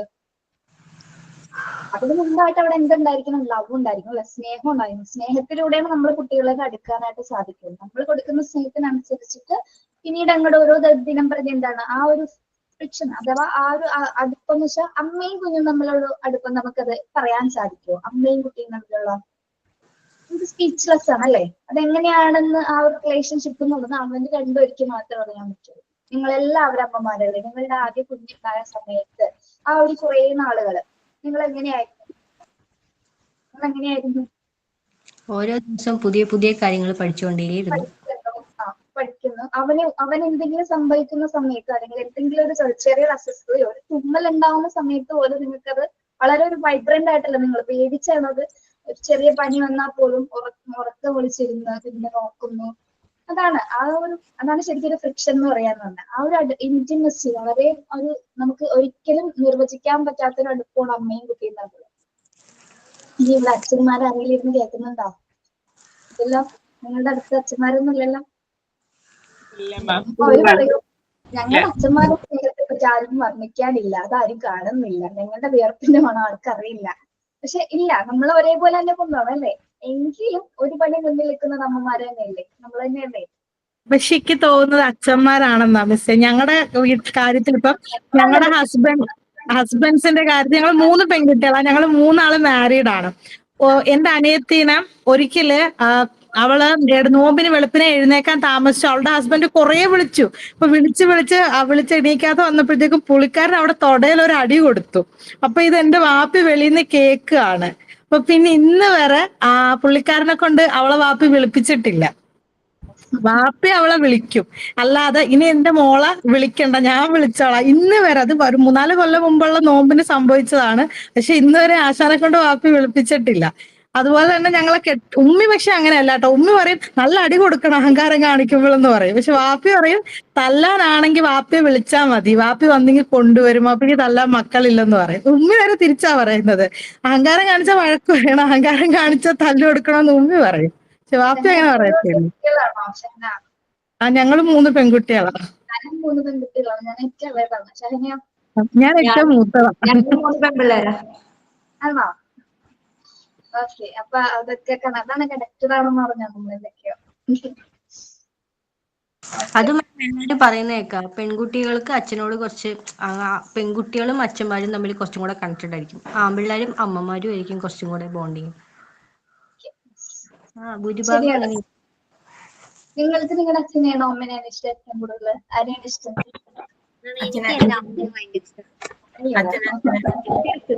പറയുമ്പോ തന്നെ എന്തൊരു സ്നേഹമാണ് പറച്ചില്ലേ തന്നെ. അച്ഛനെയാണോ? അച്ഛനെയാണ്. കല്യാണം കഴിയുന്നതിന് മുന്നേ അച്ഛനോടായിരിക്കും നല്ല അടുപ്പം. പക്ഷെ കല്യാണം കഴിഞ്ഞതിന് ശേഷം അമ്മേനെയാണ് നല്ലോണം മിസ് ചെയ്യാറ്. ശരി. പറഞ്ഞത് ശരിയാ മാം. എനിക്ക് മാരേജിന് മുമ്പ് ഉപ്പാനെയായിരുന്നു ഭയങ്കര ഇഷ്ടം. ഇപ്പൊ ഉമ്മാനെ വല്ലാതെ മിസ് ചെയ്യും. ഇടയ്ക്കിടയ്ക്ക് കരയും ഉമ്മാനെ ആലോചിച്ചിട്ട്. നമ്മുടെ അച്ഛന്റെ അമ്മയുടെയും കൂടെ ഇരുന്ന കാലഘട്ടം ഒരു ഏറ്റവും നല്ലത് തോന്നിയിട്ടുണ്ടോ എപ്പോഴെങ്കിലും? തോന്നിയിട്ടുണ്ട്. ഒരുപാട് വട്ടം തോന്നിയിട്ടുണ്ട്. ഓക്കെ. ഇപ്പൊ അപ്പൊ ആ സമയത്തൊന്നും തോന്നിയില്ല അല്ലേ? ആ സമയത്തൊന്നും വെക്കേഷൻ ആവാൻ തോന്നില്ല. വേണ്ടി പക്ഷെ കാത്തിരിക്കാൻ ആ നിൽക്കും. സമയം നഷ്ടപ്പെട്ട് കഴിഞ്ഞപ്പോഴാണ് നമുക്ക് മനസ്സിലായത് അതിന്റെ വില അല്ലേ? അവിടെയായിരുന്നു ഏറ്റവും ഹാപ്പിനെസ് അവിടെ ആയിരുന്നു. പക്ഷെ ആ സമയത്തൊന്ന് എക്സ്പ്ലോർ ചെയ്യാനുള്ള ഒരു എന്താ പറയാ നമ്മുടെ ഒരു ഇതല്ലേ കുറച്ച് വലുതായി ഒരു പ്രായം കഴിഞ്ഞ് കല്യാണം കഴിച്ചു കൊടുക്കുക എന്നുള്ളൊരു ഇതായി നമ്മുടെ സൊസൈറ്റിയുടെ. ഇപ്പോഴും നമ്മളുടെ കുറെ പേര് ഇപ്പൊ 30 നമ്മുടെ കൂടെ പഠിച്ച കുറെ കുട്ടികളുണ്ട്, കുറെ പേര് കല്യാണം കഴിക്കാതെ നിൽക്കുന്നുണ്ട്, കുറെ പേരുണ്ട് കേട്ടോ. പക്ഷെ അവരൊക്കെ നന്നായിട്ട് എൻജോയ് ചെയ്യുന്നുണ്ട്. അച്ഛൻ നമ്മുടെ കൂടെ ഉണ്ട്, എന്തിനും ഫ്രീ ആയിട്ട് നടക്കുന്നത്. കണ്ടു നിൽക്കാൻ നമുക്ക് ശരിക്കും എല്ലാവരും പറയും ഒരു സമയം കഴിഞ്ഞ് കല്യാണം നടക്കില്ല അങ്ങനെ. പക്ഷെ അവർക്ക് അതൊന്നും ഒരു വിഷയമല്ല. അവരിങ്ങനെ പറന്ന് നടക്കുക. ചോദിക്കുക നിങ്ങളൊക്കെ കല്യാണം കഴിഞ്ഞിട്ടുണ്ട് അവിടെ ഇരിക്കുകയല്ല അവിടെ ഇരുന്നോളാൻ പറയും. പക്ഷെ അതിൻ്റെതായ കല്യാണം കഴിഞ്ഞിട്ടും ഫ്രീഡം കിട്ടുന്ന ഒരുപാട് ആൾക്കാരുണ്ട് അല്ലേ? അങ്ങനെ പറയാൻ പറ്റില്ല അല്ലേ? പിന്നെ അമ്മനെ പോലെ തന്നെ സപ്പോർട്ട് ചെയ്യുന്ന ഹസ്ബൻഡ് ഉണ്ടെങ്കിൽ പിന്നെ എന്താ ഓക്കെ അല്ലേ? പിന്നെ എന്നെ സംബന്ധിച്ച് ഫ്രീഡം കിട്ടിയത് മിസ്സേ കല്യാണം കഴിഞ്ഞിട്ടാ. എന്റെ ഫാമിലി ഭയങ്കര ഓർത്തഡോക്സാ. അപ്പൊ ഫ്രീഡം അവിടെ ഉണ്ടായിരുന്നില്ല. പക്ഷെ ഫ്രീഡം ഞങ്ങൾ ശരിക്കും അനുഭവിച്ചത് കല്യാണം കഴിഞ്ഞിട്ടാണ്. ഓക്കെ. നിങ്ങളുടെ ഇപ്പൊ സൂപ്പർ ഹസ്ബൻഡ് എന്ന് തന്നെ പറയണം, അല്ലെങ്കിൽ നിങ്ങളെ ഇപ്പൊ കോഴ്സിന് ജോയിൻ ചെയ്യിപ്പിക്കാറുണ്ടോ അവരെയാ അല്ലേ? അവരുടെ കൂടെ സമ്മതം കിട്ടിയിട്ടല്ല, ആ കൺസേൺ ചെയ്തിട്ടല്ലേ നിങ്ങൾ ജോയിൻ ചെയ്തത്? അതെ അതെ. അതെ അതെ. അപ്പൊ അവരവർക്കുള്ളൊന്നും മറക്കാൻ പറ്റില്ല. അവരെ അതേപോലെ തന്നെ അവർക്ക് മനസ്സിലാവും. അവരോട് ഉറപ്പ് കൊടുക്കാം, ഞാൻ നല്ലൊരു മോണ്ടിസോറി ടീച്ചർ ആവുമെന്നുള്ള ഒരു ഉറപ്പൊന്ന് കൊടുത്തില്ല. അപ്പൊ പിന്നെ ധൈര്യമായിട്ട് ഇരുന്നോളൂ. എന്തായാലും ആവില്ല നിങ്ങള് മറക്കണം. എല്ലാവർക്കും അവര് വിചാരിച്ചു കഴിഞ്ഞാൽ അവരെ പകുതി പ്രശ്നങ്ങൾ തീരുമല്ലോ എന്ന്. അതുകൊണ്ട് എങ്ങനെ പഠിച്ചോന്ന് പറഞ്ഞു. ഇത് ടീച്ചർ ഹസ്ബൻഡ് എന്ത് ചെയ്യുന്നു? ബാങ്കിലാണ്. മൈസൂരിൽ ജോലിക്ക് പോണം അല്ലേ? ടീച്ചറായി കാണാനുള്ള ആഗ്രഹമായിരിക്കുള്ളൂ, അതാണ്. മാം ഈ കാലഘട്ടത്തിൽ എന്തായാലും ഹസ്ബൻഡിന് വൈഫ് ഒരു ഇത് വേണം, ജോബ് വേണം ഇപ്പത്തെ ഒരു ഇതില്. ശരിയാണ് മേഘ്ന പറഞ്ഞത്. അല്ലെങ്കിൽ ഇപ്പൊ നമ്മുടെ ജീവിത സാഹചര്യത്തിൽ ഇപ്പൊ ഏറ്റവും ഇമ്പോർട്ടന്റ് പണം തന്നെയാണ് അല്ലേ? പൈസ ഇല്ലാതെ റൺ ചെയ്യാൻ പറ്റില്ല മാം, മുമ്പോട്ട് ഫാമിലി റൺ ചെയ്യാൻ പറ്റില്ല. പഴയ കാലഘട്ടത്തിൽ നമ്മൾ പഠിച്ച സമയത്ത് നമ്മൾ ഒരു ചുരിദാറിട്ട് പല കല്യാണങ്ങൾക്ക് പോയിരുന്നു. ഇപ്പൊ ഇന്നിട്ട ചുരിദാർ അടുത്ത ഞായറാഴ്ച കല്യാണം നിങ്ങൾ ഇടോ? ആരെങ്കിലും ഇടോ? കടം വാങ്ങിച്ചിട്ടാണെങ്കിൽ ഫ്രണ്ട്സിന്റെന്നോ കസിൻസിന്റെന്നോ കടം വാങ്ങിച്ചിട്ടാണെങ്കിലും ഗോൾഡിന്റെ റേറ്റ് നോക്കിയാൽ മതി. ഒന്നും വേണ്ട, ഗോൾഡിന്റെ റേറ്റ് മാത്രം. ഗോൾഡിനോട് എനിക്ക് അത്ര പറ്റില്ലല്ലോ. ഞാൻ അതിനോട് ഭയങ്കര എതിരാണ്. അല്ല, നമ്മുടെ ആൾക്ക് എന്റെ കല്യാണ ടൈമിലൊക്കെ 20,000 ആ റേഞ്ചിലായിരുന്നു. ഇന്നിപ്പോ 65,000 എന്നെ ഗോൾഡ് റേറ്റ് എന്നെയും ബാധിക്കില്ല മിസ്. ഇപ്പൊ 50,000 രൂപ കിട്ടിയ സ്വർണം വാങ്ങിക്കാന്ന് ചിന്തിക്കത്തില്ല. ഞാൻ എവിടെയെങ്കിലും കറങ്ങാൻ പോകുന്ന വിചാരിക്കത്തുള്ളൂ. ശരിയാണ്. അപ്പൊ നമുക്ക് ഡ്രസ്സിന് പൈസ വേണം, ഡ്രസ്സിന് മാച്ച് ചെയ്ത ഓർണമെന്റ്സിന് പൈസ വേണം. പിന്നെന്താണ് ഇനിയിപ്പോ മുടിയിലോ ഫേഷ്യലോ അങ്ങനെ എന്തെങ്കിലുമൊക്കെ ചെയ്താൽ അതിന് ചെരുപ്പ്. നമ്മള് ഭയങ്കര എക്സ്പെൻസീവ് ആണ് ശരിക്കും. കുറെ അഡ്ജസ്റ്റ് ചെയ്യുന്നുണ്ടോ എങ്കിലും നമുക്ക് എന്തെങ്കിലുമൊക്കെ ആയിട്ട് വേണ്ടേ? സത്യം പറ നിങ്ങള് അല്ലേ? സത്യം മിസ്സേ, പണ്ട് ഒരു ചെരുപ്പ് എല്ലാ ഡ്രസ്സിനും ഇടുമായിരുന്നു. ഇപ്പൊ ജീൻസിന് ഇടുന്ന ചെരുപ്പ് പാർട്ടി വെയറിന് ഇടത്തില്ല, പാർട്ടി വെയറിന് ഇടുന്ന ചെരുപ്പ് കാഷ്വലിന് ഇടത്തില്ല. അങ്ങനെ പല ഒക്കേഷന് പല ചെരുപ്പുണ്ട്. അപ്പൊ ഏറ്റവും കൂടുതൽ ഇപ്പൊ ശരിക്കും പറഞ്ഞ ഹസ്ബൻഡിനെ സംബന്ധിച്ചിടത്തോളം അവർക്ക് ഒരു പാന്റും ഷർട്ടിൽ അത് തീർന്നു, വേറെ പരിപാടിയൊന്നുമില്ല. ചിലപ്പോ ഷൂസ് ഒക്കെ ഒരു നല്ല ക്വാളിറ്റി ഉള്ള ചിലപ്പോ ഏറ്റവും ബ്രാൻഡഡ് വെച്ചിട്ടുണ്ടാവും. പക്ഷെ നമ്മൾക്ക് അങ്ങനെയല്ല. നമ്മൾ വിചാരിച്ചതൊന്നല്ല അല്ലേ? നമുക്ക് ആവശ്യങ്ങളുണ്ട്. ചെറുതാണെങ്കിലും ചെറിയൊരു പൊട്ടാണെങ്കിലും കറക്റ്റ് മാച്ച് ചെയ്തൊക്കെ വാങ്ങിച്ചിട്ട് പോകാൻ ആഗ്രഹിക്കുന്നവരാണ് അല്ലേ? അങ്ങനെയൊക്കെ നടന്നോണ്ട് കുഴപ്പമില്ല. ചെയ്യുന്നത് അങ്ങ് ചെയ്തു പോയി. ഈ ഉള്ള സമയം നമുക്കുള്ളൂന്ന് വെച്ചാൽ നമ്മളതൊക്കെ ചെയ്യും. കാരണം ഒരു വെള്ളപ്പൊക്കം വന്നാൽ എല്ലാം കഴിഞ്ഞില്ല. ഞാൻ എന്തെങ്കിലുമൊക്കെ മേടിക്കാൻ പറയുമ്പോൾ അതേ വെള്ളപ്പൊക്കം വന്നാൽ കംപ്ലീറ്റ് പോകും. പിന്നെ ഒന്നും പറഞ്ഞിട്ട് കാര്യം ഉണ്ടാവില്ല. ഇപ്പം മേടിക്കുന്ന ഇപ്പം മേടിച്ചോന്ന് പറയും. ഒന്ന് സേവിങ്സ് ജീവിതത്തിൽ ആ ഒരു സമയത്തെ സന്തോഷം നമുക്കുണ്ടോ അതേ ചിലപ്പോൾ ഉണ്ടാവുള്ളൂ. അതെ ശരിയാണ്. നിങ്ങൾ ഓരോ ദിവസവും ഹാപ്പി ആയിട്ടങ്ങ് പോവാം. ഇന്നുള്ളത് ഇന്നുള്ളൂ. ഇന്നത്തെ ക്ലാസ് ഇന്നിപ്പോ നാളെ വേറെ രീതിയിലായിരിക്കും ക്ലാസ് ഉണ്ടാവും. ഇത്ര ഹാപ്പി ആയിട്ട് ചിലപ്പോൾ നിൽക്കാൻ പറ്റിയെന്നറിയില്ലായിരിക്കും. ഇപ്പൊ എനിക്ക് എന്തെങ്കിലും ബുദ്ധിമുട്ട് വന്നാൽ അന്നത്തെ ദിവസം ഹാപ്പി ആയി ഭയങ്കര മോശമായിട്ടെങ്കിൽ ക്ലാസ് എടുക്കാൻ പറ്റും. അപ്പൊ നിങ്ങളും കേട്ടിരിക്കാൻ നിങ്ങൾക്കും ഒരു ഇൻട്രസ്റ്റ് ഉണ്ടാവില്ല ക്ലാസ്സിൽ ഇരിക്കാൻ, അങ്ങനെയല്ലേ? അപ്പൊ കിട്ടുന്ന എല്ലാ സമയവും എൻജോയ് ചെയ്യാം, പറ്റാവുന്ന സ്ഥലത്തൊക്കെ പോവാ. ഇനി വീട്ടിൽ തന്നെ അടങ്ങിയിരിക്കാണ്ട് കാണാൻ പറ്റുന്ന സ്ഥലങ്ങളൊക്കെ പോയി കാണാൻ നോക്കുക കേട്ടോ. അത് ആരും നമ്മൾ ആരെയും ഇങ്ങനെ ബ്രേക്ക് ചെയ്ത് പിടിച്ചെന്ന് നിർത്തിയിട്ടില്ല. നമുക്ക് ഇഷ്ടമുള്ള കാര്യങ്ങൾ ചെയ്യാനാണ് ദൈവം നമ്മളെ മുന്നിലോട്ട് ഇട്ടായിരുന്നത്. ഓക്കെ. അപ്പൊ അങ്ങനെ തന്നെ ഇരിക്കുന്നു. ഒതുങ്ങി ആരും ഇരിക്കരുത്. പ്രത്യേകിച്ച് മോണ്ടിസോറി പഠിക്കുന്ന ടീച്ചേഴ്സ് ആരും ഒതുങ്ങി വീട്ടിലിരിക്കരുത്. വൈബ്രന്റ് ആയിട്ട് ചിന്തിക്കാൻ കഴിയണം, ക്രിയേറ്റീവ് ആയിട്ട് ചിന്തിക്കാൻ കഴിയണം. ഓക്കെ, ആഗ്രഹം മിസ്, പക്ഷെ നടക്കൂലല്ലോ. നടക്കും. ആഗ്രഹം ഉണ്ടെങ്കിൽ നടക്കൂലേ? ആഗ്രഹം ഉണ്ടല്ലോ അമൃത, നടത്തും കേട്ടോ. ഞാനൊരു കാര്യം പറയട്ടെ. ഞാൻ കല്യാണത്തിന് മുമ്പ് കുറേ നാൾ കൂടി പത്മനാഭസ്വാമി ക്ഷേത്രത്തിൽ പോകണം വിചാരിച്ചു.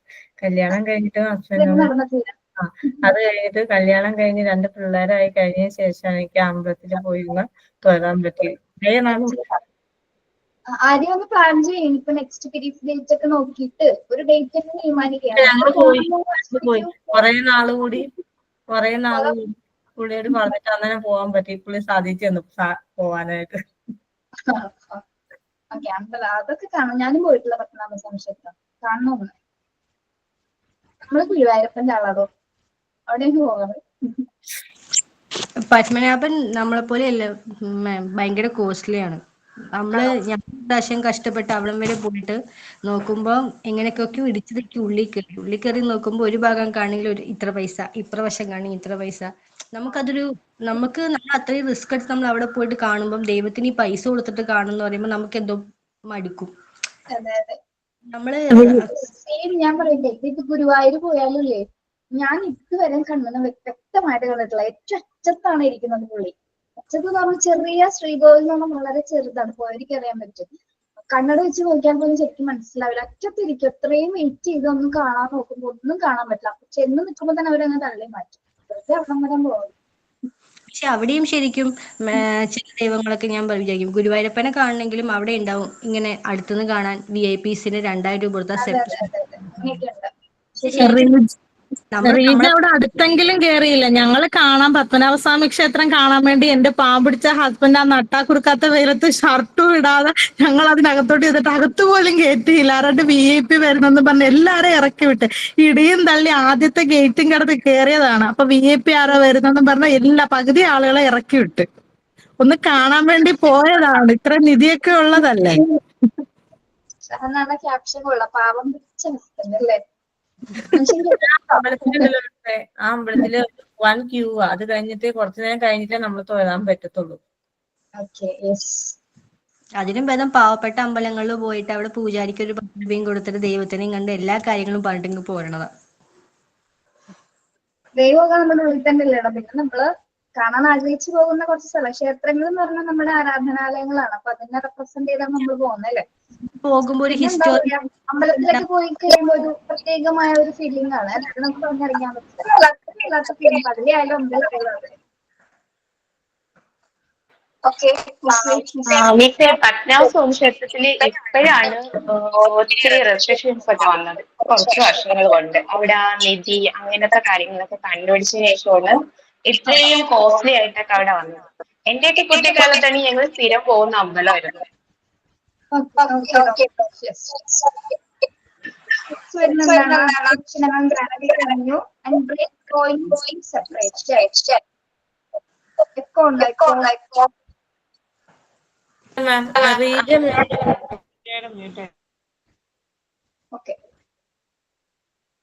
എന്താണ് and break all into separation എന്ന് പറയുന്നത്?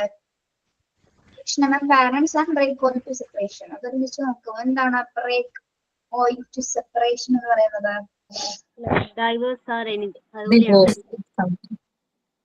അതിലേക്ക് നമ്മൾ വരുന്നത് അല്ലേ. എന്താണ്? separated ആവുന്ന പാരന്റ്സ്, ഡെത്ത് അല്ലെങ്കിൽ മരണപ്പെടുന്ന parents, divorced, and emotional instability and social maladjustment of the child. അപ്പൊ പാരന്റ്സ് തമ്മിലുള്ള സെപ്പറേഷൻ കുട്ടികളെ ബാധിക്കുന്നുണ്ടോ? അല്ലെങ്കിൽ ഒരു മരണം? തീർച്ചയായിട്ടും ബാധിക്കും.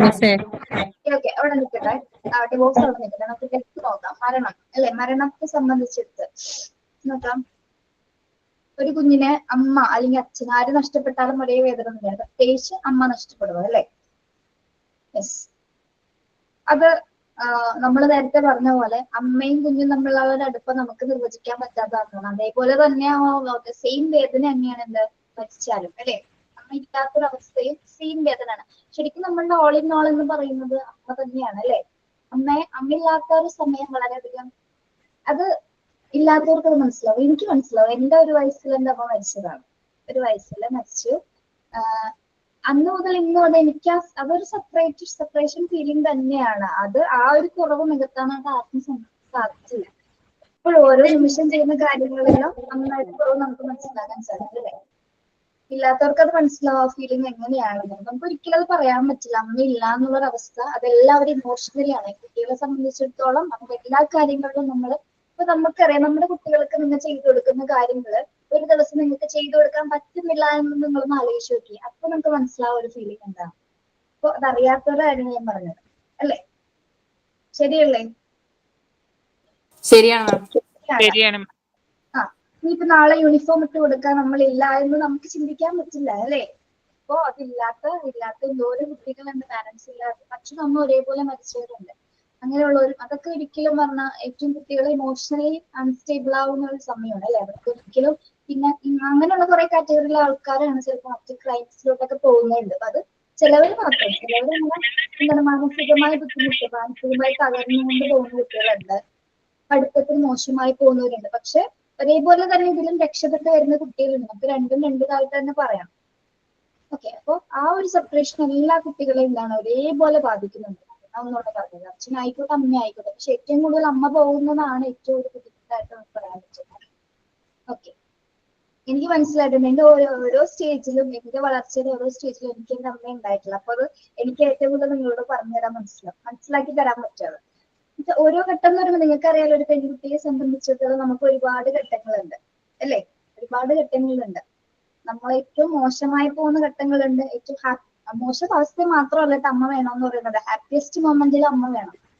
ഹാപ്പിയസ്റ്റ് മൊമെന്റ്, ഡിപ്രസ്ഡ് ആയിട്ടുള്ള മൊമെന്റ്സ് എല്ലാത്തിനും നമുക്ക് ആര് വേണം? അമ്മ വേണം. ഓക്കെ ഓക്കെ, അത് പോട്ടെ. അപ്പോ ഒരു ഡെത്തോ ഡിവോഴ്സോ ഉണ്ടെങ്കിൽ തന്നെ എന്താണ് അത് കുട്ടികൾ ഏറ്റവും കൂടുതൽ അഫക്ട് ചെയ്യുന്നത്. അപ്പൊ അങ്ങനെ സിറ്റുവേഷൻസ് ഒക്കെ ഇല്ലാതിരിക്കുന്നതാണ് ഏറ്റവും കൂടുതൽ നല്ലത്. പക്ഷെ ഇങ്ങനെയുള്ള സംഭവങ്ങൾ വരുമ്പോൾ അത് ഏറ്റവും കൂടുതൽ ബാധിക്കുന്നത് അവരുടെ ഇമോഷണൽ സ്റ്റെബിലിറ്റിയാണ്. വൈകാരികമായിട്ടുള്ള അവരുടെ ആ ഒരു കരുതൽ, അല്ലെങ്കിൽ വൈകാരികമായിട്ട് അവർക്ക് വികാരങ്ങൾ കൺട്രോൾ ചെയ്യാനോ അല്ലെങ്കിൽ ഒരു സിറ്റുവേഷനെ മറികടക്കാനൊക്കെ ഉള്ള ഒരു കപ്പാസിറ്റി കുട്ടികളിൽ ഇല്ലാതായി പോകും. അപ്പൊ അങ്ങനത്തെ സിറ്റുവേഷൻസ് ഒക്കെ മാക്സിമം ഒഴിവാക്കേണ്ടതാണ് നല്ലത്. മരണം ഒരിക്കലും നമുക്ക് ഒഴിവാക്കാൻ പറ്റില്ല. ഏറ്റവും വലിയൊരു സത്യമാണ് മരണം എന്ന് പറയുന്നത്. ഓക്കെ, മറ്റുള്ള കാര്യങ്ങൾ ഇത് ഒരു തർക്കങ്ങളുമായിട്ട് ബന്ധപ്പെടുന്ന ഒരു കമ്മ്യൂണിക്കേഷന്റെ പ്രശ്നമായി ബന്ധപ്പെടുന്നതാണ് ഡിവോഴ്സ് അങ്ങനെയുള്ള കാര്യങ്ങളൊക്കെ അല്ലേ? അപ്പോ അതൊക്കെ അങ്ങനെയുള്ള കാര്യങ്ങളൊക്കെ എന്താണ് മാക്സിമം നമ്മൾ സംസാരിച്ച് ഒഴിവാക്കുക. കുട്ടികൾക്ക് വേണ്ടിയെങ്കിലും പാരന്റ്സ് ഒരിക്കലും പിരിയാതിരിക്കുക. അതാണ് ചെയ്യുന്നത്. ഇനി പിരിയാൻ പറ്റുന്ന കാരണങ്ങളാണെങ്കിൽ മാത്രം നമുക്കത് വേണ്ടാന്ന് വെച്ചു. അത്രയേ ഉള്ളൂ കേട്ടോ. നമുക്കത് സംസാരിക്കാതിരിക്കുന്നതായിരിക്കും നല്ലത്. ആരെങ്കിലും ഇതിൽ തന്നെ ഒരു ബുദ്ധിമുട്ടുണ്ടാക്കുന്നത്. Okay, yes. കുട്ടീനെ എന്തായിട്ടത് ബാധിക്കുന്നു എന്ന് പറയുന്നത് emotional instability and social Mal adjustment of the child. അപ്പൊ കുട്ടിക്ക് വികാരങ്ങളെ കൺട്രോൾ ചെയ്യാൻ പറ്റാത്ത സമയത്ത് കുട്ടിക്ക് അത് സ്വയം അവന്റെ ഫാമിലിയിൽ അത് പറ്റുന്നില്ല. അപ്പൊ അവന് സൊസൈറ്റിയിൽ എന്താണ് അവൻ ഒരു മാൽ അഡ്ജസ്റ്റഡ് ആയിട്ടുള്ള പേഴ്സൺ ആയിട്ടായിരിക്കും മാറുന്നത്. മാൽ അഡ്ജസ്റ്റഡ് പേഴ്സൺ എന്ന് പറഞ്ഞാൽ എന്താണ് മാൽ അഡ്ജസ്റ്റഡ് പേഴ്സൺ എന്ന് പറഞ്ഞാൽ അഡ്ജസ്റ്റ് ടു ദെയർ എൻവയൺമെന്റ് ആണോ സർ? അഡ്ജസ്റ്റ്മെന്റ് ചെയ്യാൻ പറ്റില്ല. അതെ, സൊസൈറ്റി നടക്കുന്ന കാര്യങ്ങളോട് ഇടപെടാനോ അതിലേക്ക് ഒരു പ്രശ്നം ഉണ്ടായി കഴിഞ്ഞാൽ അതിലോട് എന്താണ് അതിനെന്തോ നോക്കിക്കാണാൻ, അതിലെന്തെങ്കിലും ഒരു അഭിപ്രായങ്ങൾ പറയാനോ, അതെങ്ങനെ ഒരു സിറ്റുവേഷൻ ഒരു പ്രശ്നം ഉണ്ടായി കഴിഞ്ഞാൽ അത് തരണം ചെയ്യാനുള്ള ഒരു കപ്പാസിറ്റി ഒരു കുട്ടികളുടെ എല്ലാട്ടായി വരുന്നു. Okay, yes. പിന്നെ അതുപോലെ തന്നെ എന്താണ് സോഷ്യോ ഇക്കണോമിക് സ്റ്റാറ്റസ്. ഒരു കുട്ടിയുടെ സോഷ്യലൈസേഷനെ എഫക്ട് ചെയ്യുന്ന മറ്റൊരു ഫാക്ടറാണ് എന്ത് സോഷ്യോ എക്കണോമിക് സ്റ്റാറ്റസ് എന്ന് പറയുന്നത്. അതെങ്ങനെയാണ് എന്ന് പറയാവോ നിങ്ങൾക്ക്? സോഷ്യോ എക്കണോമിക് സ്റ്റാറ്റസ് സാമൂഹ്യ സാമ്പത്തിക നില.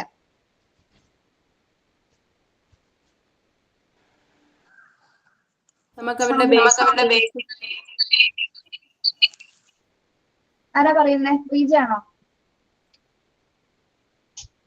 പറയൂ. അത് മാം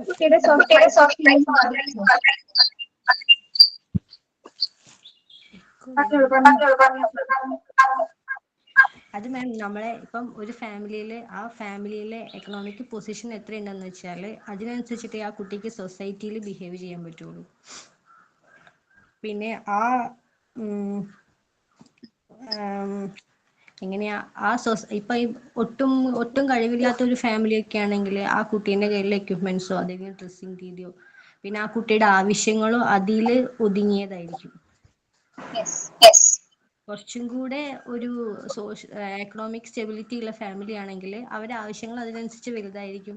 പിന്നെ കുട്ടിയുടെ പുറത്തുള്ളൊരു എക്സ്പ്രഷൻ എന്ന് പറയുമ്പോഴും അതിനനുസരിച്ച് കുറച്ചും കൂടെ വലുതായിരിക്കും. അതെ അതെ. ഇപ്പൊ അത്യാവശ്യം മ്യൂട്ട് ചെയ്യണേ നിങ്ങള്. ഇപ്പൊ നല്ല ഫാമിലി സ്റ്റാറ്റസ് ഉള്ള കുട്ടിയാണെങ്കിൽ അവനും സമൂഹത്തിൽ എങ്ങനെയായിരിക്കുള്ളൂ? പുറത്ത് ആ ഒരു സ്റ്റാറ്റസ് അവനെ ഉണ്ടാവും അല്ലെ? ഇപ്പൊ എന്താ പറയാ, ഇപ്പൊ അച്ഛനും അമ്മയും നല്ല ഉദ്യോഗസ്ഥര് അങ്ങനെയാണെങ്കിൽ അവന് പുറത്തിറങ്ങുമ്പോൾ തന്നെ എന്താണ്, ഇന്ന ആളുടെ മകനാണ്, ഇന്ന സാറിന്റെ മകളാണ്, അതെന്നുള്ളൊരു സ്റ്റാറ്റസ് കിട്ടാണ് കുട്ടിക്ക് അല്ലെ? അപ്പൊ സമൂഹത്തിൽ തന്നെ ഒരു നിലയും വിലയൊക്കെ ഉണ്ടാവുകയാണ്. പിന്നെ മറ്റുള്ളവർ അത് കുട്ടിയോടത് കാണിക്കുന്നുണ്ട്. നേരെ മറിച്ച് ഒരു ഒട്ടും സാമ്പത്തികമായിട്ട് മുന്നിലല്ല, പിന്നോക്കം നിൽക്കുന്ന ഒരു കുഞ്ഞാണെങ്കിൽ എങ്ങനെയായിരിക്കും സമൂഹം അവനോട് പെരുമാറുന്നത്? അതിന് നോ വാല്യൂ കേട്ടോളൂ. എന്താണ് ചോദിക്കുന്ന? അവർക്കൊക്കെ ഒരു വാല്യൂ ഉണ്ടാവും, അവരെ കാണുമ്പോ ഒരു എന്തുപോലെ ആയിരിക്കും. ഒരു വാല്യൂ ഉണ്ടാവില്ല. മാക്സിമം എന്ത് ചെയ്യും? മാക്സിമം അവര് മിസ്യൂസ് ചെയ്യപ്പെടും അല്ലെ ഇത്തരത്തിലുള്ള കുട്ടികൾ.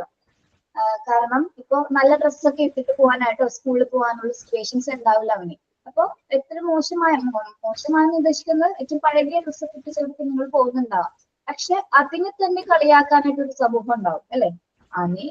അല്ലെങ്കിൽ സമൂഹം വേണമെന്നില്ല, അവരുടെ അത്ര നിലയും വിലയുള്ള ഫാമിലിയിലെ കുട്ടികളുണ്ടാവും. ഇപ്പൊ നമ്മൾ പഠിച്ച സമയത്ത് നമ്മുടെ ക്ലാസ്സിൽ നല്ല കഴിവുള്ള കുട്ടികളുണ്ടായിരുന്നു, അതായത് നല്ല ഫാമിലി ബാക്ക്ഗ്രൗണ്ടിൽ നിന്ന് വന്ന കുട്ടികളുണ്ടായിരുന്നു. നമ്മൾ ഇപ്പൊ മോശം ഫാമിലിയാണെന്ന് വിചാരിക്കുക. അപ്പൊ അവര് മാത്രമായിട്ട് കൂട്ടുകൂടും, അതേ കാറ്റഗറിയുള്ള ആൾക്കാരായിട്ട് കൂട്ടുകൂടും. അത് നമ്മൾ കണ്ടിട്ടുണ്ടാവും ക്ലാസ്സിൽ പഠിച്ച സമയത്ത്. പക്ഷെ നമ്മൾ ഒരു മാറ്റി നിർത്തപ്പെടുന്നു ആ സമയത്ത്. അത് ടീച്ചേഴ്സും ചില സമയത്ത് കാണിച്ചിട്ടുണ്ട്. അവൻ പണമുള്ള വീട്ടിലാണ്, അല്ലെങ്കിൽ അവന് എല്ലാം കൊണ്ട് അവൻ ഓക്കെ ആണ് എന്നുള്ളത് കണ്ട് അതേപോലെ ടീച്ചേഴ്സും പെരുമാറുന്നുണ്ട്, കൂട്ടുകാരും നമ്മളോട് പെരുമാറിയിട്ടുണ്ടാവും. പക്ഷെ ഇതൊന്നും നോക്കാതെ പെരുമാറുന്ന കുട്ടികളുണ്ട് അല്ലെ? ഏറ്റവും നല്ല നിലയിലാണ് അവൻ വളർന്നതെങ്കിലും ഏറ്റവും താഴെത്തട്ടില് ഇപ്പൊ നമ്മൾ ആ സിനിമയിലൊക്കെ പറഞ്ഞ പോലെ, ഏതാടാ ബാലന്റെ സിനിമയിലെ, ഏതാണ് ബാലൻ, മമ്മൂട്ടിയുടെ കഥ പറയുമ്പോൾ ഓക്കെ, അതൊക്കെ കണ്ടോ? അത് അവര് ആ സമയത്ത് ഒരേപോലെ നിന്നിരുന്ന ആൾക്കാരായിരുന്നു അല്ലെ? മമ്മൂട്ടി ശ്രീനിവാസൻ ഒരേപോലെ ആയിരുന്നു. ശ്രീനിവാസനേക്കാളും ഏറ്റവും താഴെയായിരുന്നു മമ്മൂട്ടി ആ സമയത്ത്. ഞാൻ കാതിലെ കടുക്കനായിട്ട് അയച്ചു കൊടുത്തിട്ടാണ് സിനിമയിലേക്ക് കയറാൻ വേണ്ടിയിട്ട് ചെന്നൈയിലോട്ടൊക്കെ പോയത് അല്ലെ? അങ്ങനെയൊക്കെ ഒരു സിറ്റുവേഷൻ ആണ്. അപ്പൊ ഇല്ലാത്തവൻ ഉള്ളവന് കൊടുക്കുന്നു, അങ്ങനെയാണോ നമ്മൾ പറയുന്നത്? എന്താ പറയുന്നത്? ഉള്ളവൻ ഇല്ലാത്തവന് കൊടുക്കുന്നു, ഉള്ളവൻ ഇല്ലാത്തവന് കൊടുക്കും, അങ്ങനെയും പറയാം. അപ്പൊ നമ്മള് ക്ലാസ്സിൽ ഇത് അനുഭവിച്ചിട്ടുണ്ട്, ഉള്ളവനും തമ്മിലുള്ള ആ വ്യത്യാസങ്ങൾ. ഇപ്പൊ ടീച്ചർമാര് മാത്രമല്ല, നമ്മുടെ ഫാമിലി മെമ്പേഴ്സ് തന്നെ ഒന്ന് ആലോചിച്ച് നോക്കി. ഇപ്പൊ നമ്മുടെ ഫാമിലി, ഇപ്പൊ നമ്മുടെ കസിൻസ് ഏറ്റവും ഭയങ്കര പൊക്കത്തിലുള്ളവരായിരിക്കും, അതായത് ഏറ്റവും നല്ല നിലയിൽ പോണായിരിക്കും. അവർക്ക് 2 കാറുണ്ട്, 2 ബൈക്ക് ഉണ്ട്, എയറോപ്ലെയിൻ വരെ ചിലപ്പോൾ ഉണ്ടാവും അല്ലേ? അത് നമ്മളോട് കാണിക്കും. നമ്മളുടെ വീട്ടിൽ ചിലപ്പോൾ ഒരു സൈക്കിൾ പോലും ഉണ്ടാവില്ല, അല്ലെങ്കിൽ ഓട്ടോറിക്ഷ. അച്ഛൻ ഓട്ടോ അവനെ ഓടിക്കണമെങ്കിൽ ഒരു ഓട്ടോറിക്ഷ മാത്രമേ ഉണ്ടാവുള്ളൂ. അപ്പൊ എന്താണ്? അപ്പൊ അവൻ ആ ഓട്ടോക്കാരന്റെ മോനല്ലേ പറയും അല്ലെ? സമൂഹം തന്നെ പറയും അതാ ഓട്ടോക്കാരന്റെ മോൻ, എത്ര വില കുറച്ചാണ് പറയുന്നത് അല്ലെ? അതൊക്കെ സൊസൈറ്റി കാണിക്കുന്ന ഒരു തരംതിരിവുകളാണ് അല്ലെ? അത് ഡിസ്പാരിറ്റീസ് ആണ്, അല്ലെങ്കിൽ കമ്പാരിസൺ ആണ് തമ്മിൽ. വാല്യൂ ഉള്ളവരും, അതായത് പക്ഷെ ഏറ്റവും മാനുഷിക മൂല്യങ്ങൾ ഏറ്റവും കൂടുതൽ ഉള്ളവരായിരിക്കും ഏറ്റവും താഴെത്തട്ടിലുള്ളവരായിരിക്കും ഏറ്റവും കൂടുതൽ വാല്യൂസ് ഉള്ളത്. അത് ഒരിക്കലും ആരും കാണില്ല. പക്ഷെ അതില്ലാത്ത ക്വാളിറ്റീസിനെ പറ്റി ഒക്കെ പറയാനാണ് സമൂഹം ശ്രമിക്കുന്നത്. ഓക്കെ, അപ്പൊ അതാണ് നമ്മൾ പറയുന്നത്.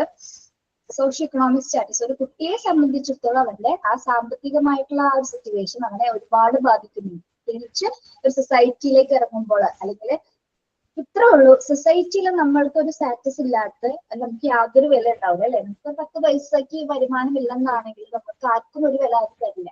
ഉറപ്പുള്ള കാര്യമില്ല. അത് സൊസൈറ്റി എന്നല്ല, നമ്മുടെ വീട്ടിലാണെങ്കിൽ പോലും ഫാമിലിയിൽ തന്നെ ക്യാഷ് ഉള്ളവർ വേറെ തട്ടിലും ക്യാഷ് ഇല്ലാത്തവർ വേറെ തട്ടിലുമായിട്ട് നിൽക്കുന്നത്. നാട്ടിലൊരു ഫംഗ്ഷനൊക്കെ വരെ ഞാൻ കണ്ടിട്ടുണ്ട്, ഞങ്ങളുടെ അടുത്തൊക്കെ ഇല്ലാത്തൊരു ടീമുണ്ട്, അവർ വിളിക്കില്ല, അങ്ങനെയൊക്കെ ഒരു ഒറ്റപ്പെടുത്തുന്ന ഒരു ഫീലിംഗ് ഉണ്ടായിരിക്കും. ശരിയാണ്. ഇപ്പൊ കല്യാണം വിളിക്കുന്ന സമയത്ത് രാമകൃഷ്ണന്റെ വീട്ടിൽ വിളിക്കണ്ട, അവിടെ വിളിച്ച് അവര് പൈസ വെക്കില്ല, പറയുന്നതാണ് കാര്യം അതാണ്.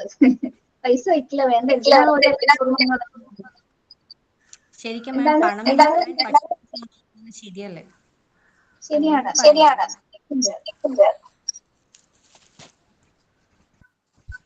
ജ്യോതിലക്ഷ്മി എന്താണ് രണ്ടുപേരും അമ്മയും മോളോട് എന്താ പരിപാടി? മോള് വഴക്കാണ്, ഞാൻ എടുത്തോണ്ട് നടക്കണം, അതിന് പിടിച്ചടുത്തിരുത്തിയതാ. അവർക്ക് ഇപ്പൊ എഴുന്നേറ്റൊന്നും പോണം. കുഴപ്പമില്ല, മിണ്ടാതിരിക്കുന്നുണ്ട്. ഹായ് ഹായ് ഹായ് പറ, ഹായ് പറ, നീ ഹായ് പേടിച്ചോ? പറ. വേണ്ട, അവിടെ ഇന്നോട്ടെ, അവിടെ ഇന്നോട്ടെ. എനിക്ക് ക്ലാസ് കാണാൻ പറ്റില്ല. ഓക്കെ,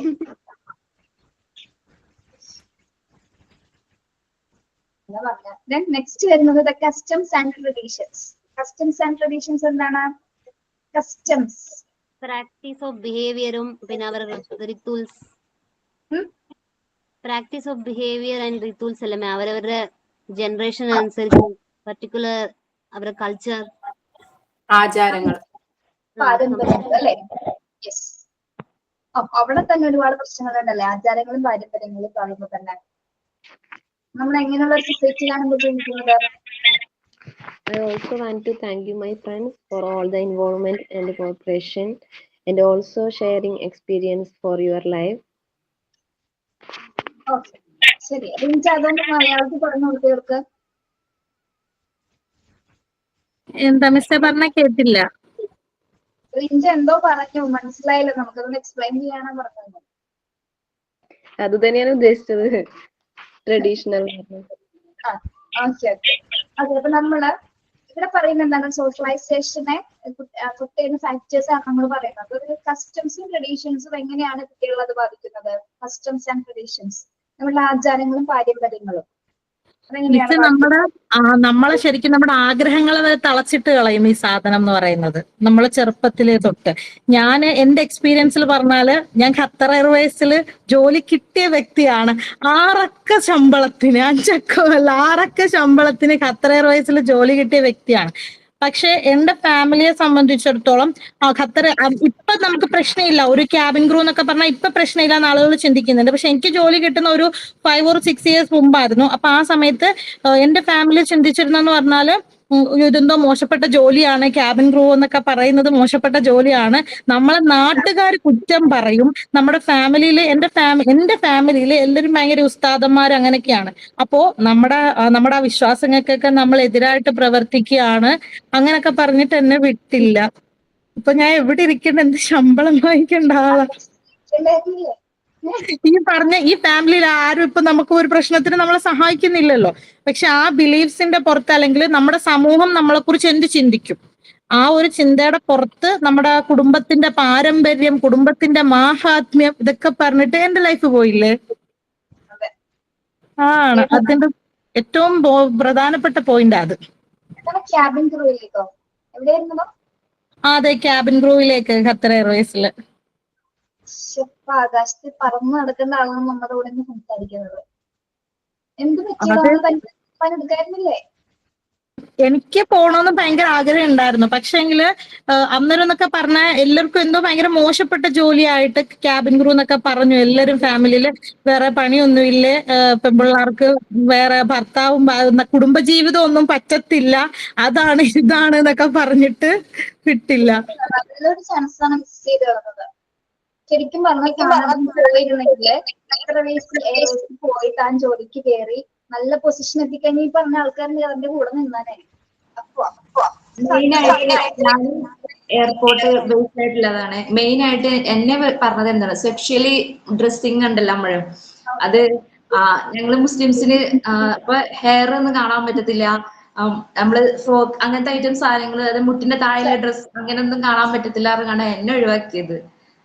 ഞാൻ പാസഞ്ചർ സർവീസ് ആയിരുന്നു കാലിക്കറ്റിലായിരുന്നു ഉണ്ടായിരുന്നത്. പക്ഷെ അവിടുന്ന് തന്നെ നമ്മള് ഡ്രസ്സിങ് രീതി കണ്ടിട്ട് ഇത് പറ്റത്തില്ല, നമ്മളെ നാട്ടിലും നമ്മളെ വീട്ടിലൊന്നും ഇത് പറ്റത്തില്ല എന്ന് പറഞ്ഞുകൊണ്ട് ഞാൻ ആകെ 2 മാസം വർക്ക് ചെയ്തോളൂ, അവിടുന്ന് പോന്നു. ശരിയും കേട്ടിട്ട് ഭയങ്കര ഒരു നിരാശ തോന്നുന്നു കേട്ടിട്ട്. നിങ്ങൾക്ക് അന്ന് നിങ്ങൾ തീരുമാനിക്കേണ്ടതായിരുന്നു, ഇപ്പോഴായിരുന്നു തീരുമാനിക്കായിരുന്നല്ലേ? ഇപ്പൊ കുറച്ചുകൂടി ബോൾഡായില്ലേ? ഇപ്പൊ ഭയങ്കര ധൈര്യം വെച്ചു കേട്ടോ. ഇപ്പോഴായിരുന്നെങ്കിൽ ഞാൻ ആര് പറഞ്ഞാലും കേൾക്കത്തില്ലായിരുന്നു. അവസരം വരുമോ? ഇല്ല, ഇനി അവസരം വരില്ല. ഞാൻ ഈ അടുത്ത സമയത്ത് ഇത്തിഹാദ് എയർവേസിൽ കൊടുത്തിട്ട് എനിക്ക് കിട്ടിയില്ല കേട്ടോ. പക്ഷെ ആ സമയത്ത് എനിക്ക് കിട്ടിയ പക്ഷെ പോകേണ്ടതായിരുന്നു. അത് ഖത്തർ എയർവേസ് ആണ്, ഡ്രസ്സിങ് പോലും പ്രോബ്ലം വരികയല്ല. നമുക്ക് നമ്മുടെ കൾച്ചറിനനുസരിച്ച്, നമ്മുടെ വിശ്വാസത്തിനനുസരിച്ച് ഖത്തർ എയർവേസിൽ ഡ്രസ്സ് ചെയ്യായിരുന്നു. പക്ഷെ ഈ പറഞ്ഞതുപോലെ നമ്മളെ സെക്ഷുവലി യൂസ് ചെയ്യും അത്ര എയർവേസിലുള്ളവര്, അതൊക്കെ പറഞ്ഞിട്ട് നമ്മളെ വിട്ടില്ല. കുറെ ആവശ്യമില്ലാത്ത വിശ്വാസങ്ങൾ. പോട്ടെടോ, അത് നമുക്ക് ഇനിയിപ്പോ മറക്കാം. എന്നാലും പോയി അല്ലെ, ഞാൻ ഇതിന് പുറകെ ഓടിയിട്ട് കാര്യമില്ല. പക്ഷെ അന്ന് ചിന്തിക്കണമായിരുന്നു അല്ലെ, അല്ലെങ്കിൽ സപ്പോർട്ട് ചെയ്യാൻ ആരില്ലാത്തതുകൊണ്ടായിരിക്കുള്ളൂ അന്ന്. എന്ത് ചെയ്യാനാണ്? അതാണ് പ്രശ്നം അല്ലെ, റിലേഷൻസ്. അതാണ് പ്രശ്നം. ഇപ്പൊ സൊസൈറ്റിയിലേക്ക് ഇറങ്ങാനായിട്ട് ഷാനാണ് സമ്മതിച്ചില്ല. ഷാനാണ് അവിടെ കുട്ടികളെ ഞാനാണെങ്കിൽ അപ്പടെ ഓടിയേനെ. അതെ ടീച്ചർ പറയുന്ന ആൾക്കാർ നമ്മുടെ കൂടെ ഉണ്ടാവില്ല. നമ്മൾ സൊസൈറ്റി ഒന്നല്ല, ഈ പറഞ്ഞ ആൾക്കാർ നമുക്ക് പ്രശ്നം വന്ന ആരെങ്കിലും ഉണ്ടാവോ? ആരും ഉണ്ടാവില്ല. കിട്ടുന്ന അവസരങ്ങൾ വീട്ടിൽ പാരന്റ്സ് ഉണ്ടെങ്കിൽ ആ ടീച്ചർ എന്ന് പറഞ്ഞു കൊടുക്കണം, അവരങ്ങനെ നശിപ്പിച്ചെന്ന് പറയും. അല്ല, ഇപ്പൊ എന്റെ പാരന്റ്സും പഠിച്ചു. എന്റെ രണ്ടാമത്തെ സിസ്റ്റർ ദുബൈക്ക് പോകുമ്പോ അവള് LLB ആയിരുന്നു. അപ്പൊ അവള് പഠിക്കാൻ പോകുന്ന സമയത്ത് അവളുടെ മോന് 2 മാസം ആയപ്പം, അവള് ലാസ്റ്റ് ഇയർ ആയിരുന്നു, അപ്പൊ അവൾക്ക് ലീവ് എടുക്കാൻ പറ്റാതെ വന്നു. മോൻ ഏകദേശം 2 മാസം പോലും ആകുന്നതിന് മുമ്പ് അവള് തിരിച്ച് കോളേജിൽ ജോയിൻ ഒക്കെ ചെയ്യുകയൊക്കെ ചെയ്ത് ഒരുപാട് പ്രഷർ പല ഭാഗത്തു നിന്നുണ്ടായെങ്കിലും സത്യത്തിൽ എനിക്ക് അങ്ങനെ ഒരു അവസ്ഥ വന്നതുകൊണ്ട് ഞാനും എന്റെ ഇളയ അനിയത്തിയും ഒക്കെ കട്ട സപ്പോർട്ടായിട്ട്, അവളുടെ കുഞ്ഞിനെ അവൾ എടുത്തിട്ടോ വളർത്തിയിട്ടോ ഇല്ല. ഞങ്ങള് അവളില്ലെന്നുള്ളൊരു കുറവ് വരുത്താതെ അവിടെ മക്കളെ ഞങ്ങൾ വളർത്തി. ഇപ്പോഴും ഞങ്ങൾ വളർത്തുന്നു. കാരണം അവൾക്ക് ദുബൈയിൽ പഠിത്തം കഴിഞ്ഞ് പെട്ടെന്ന് തന്നെ നല്ല ജോലിയായി. അപ്പൊ അവള് പോയിക്കോട്ടെ എന്ന് ഞങ്ങൾ തീരുമാനിച്ചു. മക്കളിപ്പോ അവളുടെ ആയാലും ഞങ്ങളുടെ ആയാലും ഞങ്ങളുടെ തന്നെയാണ്. അവിടെ നീ പൊക്കോ, നീ ആരും പറയുന്നത് കേൾക്കണ്ട. അതുകൊണ്ട് അവള് സേഫായി. കുഴപ്പമില്ല, നമ്മളുടെ ഒരു ചോര തന്നെയല്ലേ അവിടെ ഉള്ളത്, അത് മതി അല്ലേ? അതെ. അതിപ്പോ ഞാനിപ്പോ ഇതിന് ജോയിൻ ചെയ്തത് അതാണ്. അപ്പോൾ അവള് പറഞ്ഞു എന്നോട്, താൻ ഇങ്ങനെ TTC കോഴ്സ് വല്ലതും ചെയ്യേ, കേറി വാ, നമുക്ക് സെറ്റ് ആകാന്ന് അവള് പറഞ്ഞതിന്റെ പുറത്താണ് ഇതിനിപ്പോ ജോയിൻ ചെയ്തത്. നന്നായിട്ട് ചെയ്തത് കേട്ടോ. അപ്പൊ എല്ലാവരിലൊക്കെ എന്തൊക്കെ ഉറങ്ങിക്കിടക്കുന്നു. അപ്പൊ നിങ്ങൾ അതൊക്കെ തട്ടി പുറത്തേക്ക് വരാൻ ശ്രമിക്കണം. ആരും ഒതുങ്ങി പോയിട്ട് നമ്മൾ മുറിക്കുള്ളിൽ ഒതുങ്ങി പോകരുത്, അത്രേ പറയാനുള്ളൂ കേട്ടോ. ക്രിയേറ്റീവായിട്ട് ചിന്തിക്കാൻ തുടങ്ങണം. പിന്നെ ഞാനൊരു കാര്യം പറഞ്ഞിട്ടുണ്ടായിരുന്നു, ക്ലാസ് എടുത്ത് തുടങ്ങിയില്ല നിങ്ങള്? ക്ലാസ് എടുക്കാൻ നോക്കുന്നുണ്ടോ വീട്ടിലിരുന്ന്? ഒരു ടോപ്പിക് എടുത്തിട്ട് ഒരു ആക്ഷൻ സോങ് ആയിക്കോട്ടെ, ഒരു സ്റ്റോറി ആയിക്കോട്ടെ, ഒരു അലമാരിക്ക് മുന്നിലോ പുറത്തൊന്നും പോയിട്ട് സ്വയം ക്ലാസ് എടുക്കാൻ ശ്രമിക്കുക. എങ്ങനെയാണ് സ്കൂളിൽ എടുക്കുന്നത് അതുപോലെ ക്ലാസ് എടുക്കാൻ ട്രൈ ചെയ്യുക. ട്രയൽ ചെയ്തോണ്ടിരിക്കുക. ഓക്കെ. ഇനി കുട്ടികളോ ഹസ്ബൻഡിന്റെ മുന്നിൽ ഇരുത്തി പറ്റില്ല, അവർ കളിയാക്കും എന്നുള്ളൊരു തോന്നലാണെങ്കിൽ ഇത് വേണ്ട. നമുക്ക് ഇഷ്ടം പോലെ മരങ്ങളുണ്ട്, പൂച്ചെടികളുണ്ട്, ഗാർഡൻ ഉണ്ട്, കുളമുണ്ട്, ഇതൊക്കെ ഉണ്ട്. ഇവരൊക്കെ നമ്മൾ സംസാരിക്കും. കുട്ടികളാണെന്ന രീതിയിൽ നിങ്ങൾ ആക്ഷൻ സോങ്ങോ സ്റ്റോറിയോ അല്ലെങ്കിൽ ക്ലാസ് എന്തെങ്കിലും കൗണ്ടിങ് നമ്പേഴ്സോ ആൽഫബറ്റ്സോ എന്താണെന്ന് വെച്ചാൽ നിങ്ങൾ പഠിപ്പിക്കാനായിട്ട് ട്രെയിൻ ചെയ്യാൻ നിങ്ങൾ സ്വയം വീട്ടിലിരുന്ന് കേട്ടോ. ഇന്ന് മുതൽ മിക്ക ക്ലാസ്സിലും ഞാൻ പറഞ്ഞു കൊടുക്കുന്നുണ്ട്, കുറെ പേര് ചെയ്യുന്നുണ്ട്. സമയം കിട്ടുന്നതനുസരിച്ച് 5 മിനിറ്റിന്റെ ക്ലാസ് വരെ നമുക്ക് മൈക്രോ ടീച്ചിങ് മതി. 5 മിനിറ്റ് മതി. ഒരു ടോപ്പിക് എടുത്തിട്ട് ക്ലാസ് എടുക്കുക. എല്ലാ ദിവസവും എടുക്കുമ്പോഴേക്കും മോണ്ടിസോറി കോഴ്സ് ആയിട്ട് നിങ്ങൾ നല്ല പക്ക ടീച്ചറാവും. ഓക്കെ. ഞങ്ങള് സാറ്റർഡേ ഒരു ഗൂഗിൾ മീറ്റ് കൂടുന്നുണ്ട്. അപ്പൊ അതിൽ ഇങ്ങനെ ആലോചിച്ചിട്ടുണ്ട് ഇപ്പൊ ചെയ്യാൻ വേണ്ടി. ഓക്കെ. ഇനി നിങ്ങള് ഈ peer group role of the teacher എന്നുള്ള ഭാഗം നന്നായിട്ട് വായിച്ചിട്ട് വരാം. നിങ്ങൾക്ക് പറയാൻ പറ്റുന്ന രീതിയിലാണെങ്കിൽ നെക്സ്റ്റ് ക്ലാസ്സിൽ നിങ്ങൾ ആ ടോപ്പിക്സുകൾ ഓരോന്നായിട്ട് പറയാൻ നോക്കുക കേട്ടോ. എളുപ്പമാണ്, എളുപ്പമാണ്. അറിയാത്തതാണെങ്കിൽ ഞാൻ സപ്പോർട്ട് ചെയ്ത് പറഞ്ഞുതരാം. ഓക്കെ. പിയർ ഗ്രൂപ്പും റോൾ ഓഫ് ദി ടീച്ചർ. അപ്പൊ നമുക്ക് വൈൻഡപ്പ് ചെയ്യാം. സൈൻ ഔട്ട് ആരാണ്? മാം ഞാനാണ്. Rita, I am sign up to Adira ma'am class. First of all, thank you so much Adira ma'am for this wonderful session and also easy and understanding way for learning method. Today we learned about factors that affect socialization for family. I also want to thank you my friends for all the involvement and cooperation and also sharing experience for your life. See you all on next time and once again thank you all. Okay, thank you so much. Thank you ma'am. Thank you ma'am. Okay, ശരി. Thank you. Thank you ma'am. നമുക്ക് ആകെ class ഉള്ളൂ. Thank you ma'am. Okay, ശരി.